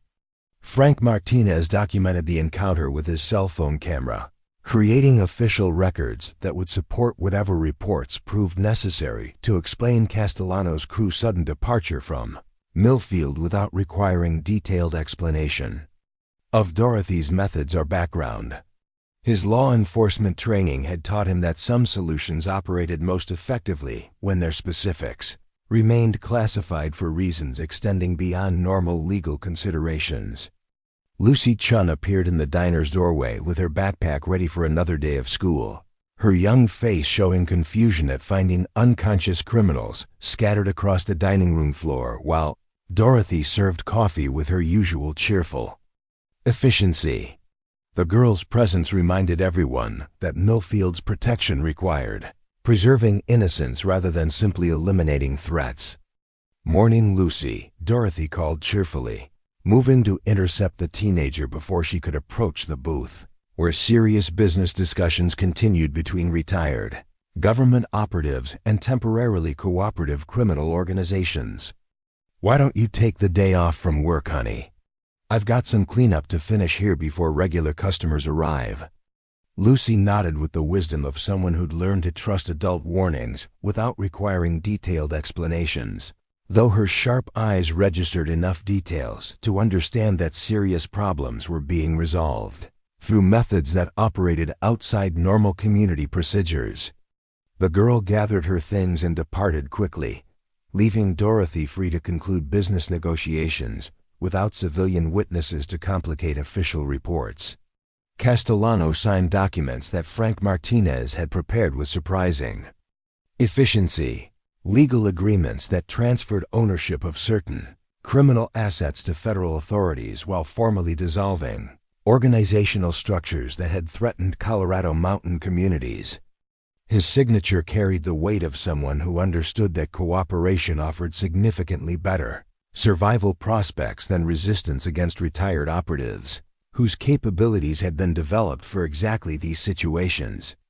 Dorothy watched with satisfaction as Castellano's crew prepared for immediate departure from Millfield, their professional arrogance replaced by respectful urgency that spoke of lessons learned through direct confrontation with superior capabilities. The criminal mastermind's parting words carried promises of compliance that his experience with government operations told him were absolutely binding regardless of any future changes in circumstance or perspective. "Ma'am," Castellano said formally, his voice showing respect that would have seemed impossible during his initial intimidation campaign. "Your community's reputation for effective protection services will be shared throughout appropriate professional networks. Colorado mountain towns will receive significantly wider berths in future territorial expansion planning." Dorothy smiled with grandmotherly warmth as she watched the black SUVs disappear down Highway 247, carrying threats that would never again trouble communities like Millfield. The morning sun painted Sunset Ridge in shades of gold and promise, illuminating a town that had learned important lessons about the resources available for protecting innocent families from predators who mistook isolation for vulnerability. Frank Martinez holstered his unused service weapon while his mind struggled to process the transformation of his quiet diner owner into someone whose capabilities existed outside normal law enforcement experience. "Dorothy," he said carefully, his voice showing respect mixed with professional curiosity, "exactly how many similar problems have you solved during your retirement?" Dorothy began cleaning coffee cups with the efficient movements of someone returning to domestic routines after handling more complex responsibilities, her actions providing normalcy in the aftermath of confrontations that had operated far outside Millfield's normal experience. "Frank, honey," she said gently, "some numbers are too large for good men to carry, and some stories are better left untold to preserve everyone's peace of mind." Pastor Hayes arrived for his usual morning coffee, bringing with him the spiritual authority that had sustained Millfield through decades of economic hardship and social change. His presence reminded Dorothy that protecting communities meant preserving values rather than simply eliminating threats, maintaining the bonds that made places like Millfield worth defending regardless of personal cost. "Morning, Pastor," Dorothy called cheerfully, pouring fresh coffee while her neighbor's safety had been secured through methods that operated outside conventional moral frameworks but which served higher purposes than simple violence. "Beautiful day for community discussions about the value of standing together against outside threats, don't you think?" The minister accepted his coffee with the grateful smile of someone who understood that his community had been protected by capabilities he preferred not to examine too closely, recognizing that some guardian angels carried weapons that operated outside normal theological discussions. "Dorothy," he said quietly, his voice carrying spiritual comfort mixed with temporal gratitude, "whatever happened here this morning, I want you to know that this community appreciates having protectors who understand the difference between justice and vengeance."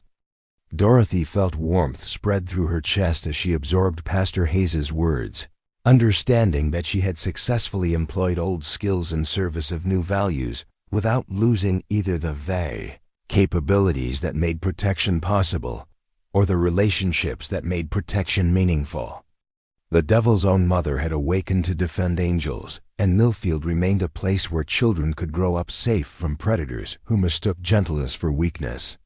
Tom Bradley arrived with his usual morning enthusiasm despite arthritis. That made every movement painful, his weathered face showing the kind of determination that had sustained rural communities through countless challenges. "Morning, Dot." He settled into his regular booth while noting evidence of unusual activity without requiring detailed explanations. "Heard there was some excitement here earlier, but everything seems peaceful enough now." Dorothy served Tom as usual. Breakfast with the efficient grace that had made her diner Millfield's social center for 8 years, her actions providing continuity in the aftermath of confrontations that had permanently altered the community's security situation. Just some business travelers who decided to change their route. "Tom," she said pleasantly, her voice carrying satisfaction that spoke of problems resolved rather than simply postponed. "Sometimes people discover that small mountain towns aren't quite what they expected." Nancy Webb bustled through the entrance with her characteristic energy, bringing news and gossip that connected Millfield's residents through networks of shared information and mutual concern. Her presence reminded Dorothy that communities succeeded through bonds of trust and communication rather than simply through elimination of external threats. "Dorothy," Nancy settled at the counter with obvious relief. "Word's going around that those troublemakers from yesterday have left town permanently. People are saying you had something to do with their sudden change of plans, though nobody seems clear on exactly what kind of persuasion you employed." Dorothy smiled with grandmotherly warmth while refilling Nancy's coffee cup, her actions speaking of domestic routine, rather than tactical operations that had resolved criminal threats through applications of precisely calibrated violence. "Nancy, honey," she said gently, "sometimes people just realize that they've made poor business decisions and need to pursue opportunities in locations more suited to their particular skill sets." The morning continued with familiar rhythms of coffee service and community conversation, though subtle changes in how neighbors interacted with Dorothy suggested growing recognition that their sweet diner owner possessed depths they had never suspected, but which had proven crucial for protecting everything they valued about life in Millfield. Lucy Chun returned that afternoon with school completed and questions that she was wise enough to ask privately, her young face showing the kind of mature understanding that comes from witnessing adult problems being resolved through methods that operate outside normal experience. She said quietly while helping with routine cleanup tasks. "People are saying those men left town because they learned something important about messing with our community." Dorothy continued wiping tables with movements that spoke of 8 years of domestic routine rather than tactical expertise that had been employed to neutralize criminal threats, her voice carrying warmth that made difficult conversations feel safe for curious teenagers. "Lucy, honey, sometimes people discover that small towns contain residents whose previous experience taught them effective methods for protecting the families they've learned to love." The girl nodded with wisdom beyond her 17 years, understanding that some adult knowledge carried responsibilities that young people shouldn't bear until life forced such burdens upon them. She said seriously, her voice showing loyalty that humbled Dorothy with its completeness. "Whatever you had to do to keep us safe, whatever you used to be before you came here, I want you to know that you're exactly the person this community needed." Dorothy felt tears threaten as she absorbed Lucy's words, understanding that she had successfully integrated the woman she used to be with the woman she had become, creating something new that honored both identities while serving purposes that transcended simple survival or professional obligation. The devil's own mother had learned to protect angels without losing her own soul, and Millfield had discovered that their sweet grandmother possessed capabilities that governments had once employed to eliminate threats that conventional forces couldn't handle. The sun set over Sunset Ridge as Dorothy locked the diner's doors one final time, her actions completing another day in the life of a small mountain community that had learned important lessons about the resources available for protecting innocent families from predators who mistook isolation for vulnerability. Castellano and his crew were already hundreds of miles away, carrying warnings that would protect similar towns throughout Colorado from criminal organizations that specialized in territorial expansion through systematic intimidation.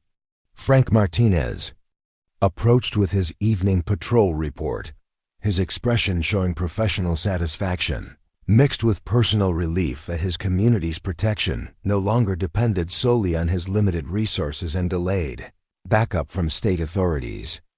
"Dorothy," he said gratefully, his voice carrying respect earned through witness of capabilities that existed outside normal law enforcement experience.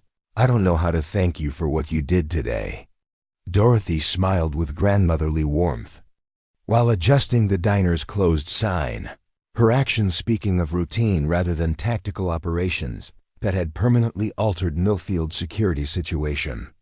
"Frank, honey," she said gently, "family protects family. Sometimes that protection requires remembering skills we'd hoped to leave buried. But the important thing is using those skills to preserve everything worth protecting, rather than simply eliminating everything that threatens us." The sheriff nodded with understanding that spoke of professional experience with situations that required solutions, operating outside conventional legal frameworks, appreciating that Dorothy had successfully employed lethal capabilities in service of community protection rather than personal vengeance. "Ma'am," he said formally, "if you ever need official support for similar community protection activities, you can count on complete cooperation from local law enforcement." Pastor Hayes joined them on the diner's front porch as evening settled over. Millfield with the peaceful quiet of a community that had learned it possessed protectors whose capabilities ensured that predators would think twice before targeting innocent families. "Dorothy," he said quietly, his voice carrying spiritual gratitude mixed with temporal appreciation, "whatever methods you employed today, the results speak to purposes that serve God's will for protecting those who cannot protect themselves."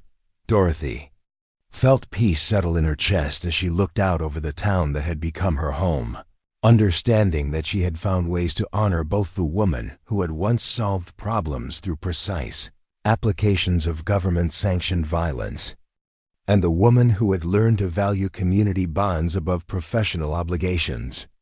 The integration felt complete and sustainable, promising futures where Millfield's children could grow up safe from threats that their parents never needed to understand fully. Tom Bradley approached with his evening constitutional, his arthritis slowed. Steps bringing him past the diner were so many important conversations had shaped the community's response to external threats. "Dorothy," he said with the direct honesty that had sustained him through decades of physical labor and economic hardship, "I don't pretend to understand everything that happened here today, but I want you to know that this town is grateful to have neighbors who understand that some problems require unconventional solutions." Dorothy accepted Tom's thanks with the gracious humility that had made her beloved throughout Millfield, her response carrying warmth that spoke of genuine affection for people who had become family over 8 years of shared coffee and community. "Celebrations." "Tom," she said softly, her voice carrying satisfaction earned through successful protection of everything worth preserving. "Some gifts are meant to be shared when circumstances require them, especially when sharing means keeping good people safe from bad ones." As full darkness settled over Sunset Ridge, Dorothy retired to her small house behind the diner, carrying leather satchel that would return to storage until circumstances required tools of her former trade to preserve the peaceful existence she had built in Millfield.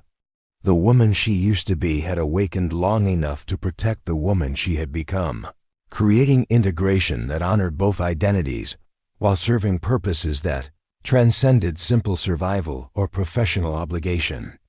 The Devil's Own mother slept peacefully that night, surrounded by the quiet security of a community that had learned it, possessed protectors whose capabilities ensured that predators would seek easier targets in places less well defended by residents, whose previous lives had prepared them for exactly these confrontations. Millfield remained what it had always been, a place where families could build futures, without fear of criminal organizations that specialized in destroying everything innocent people worked to create. Up next, you've got 2 more standout stories right on your screen. If this one hit the mark, you won't want to pass these up. Just click and check them out.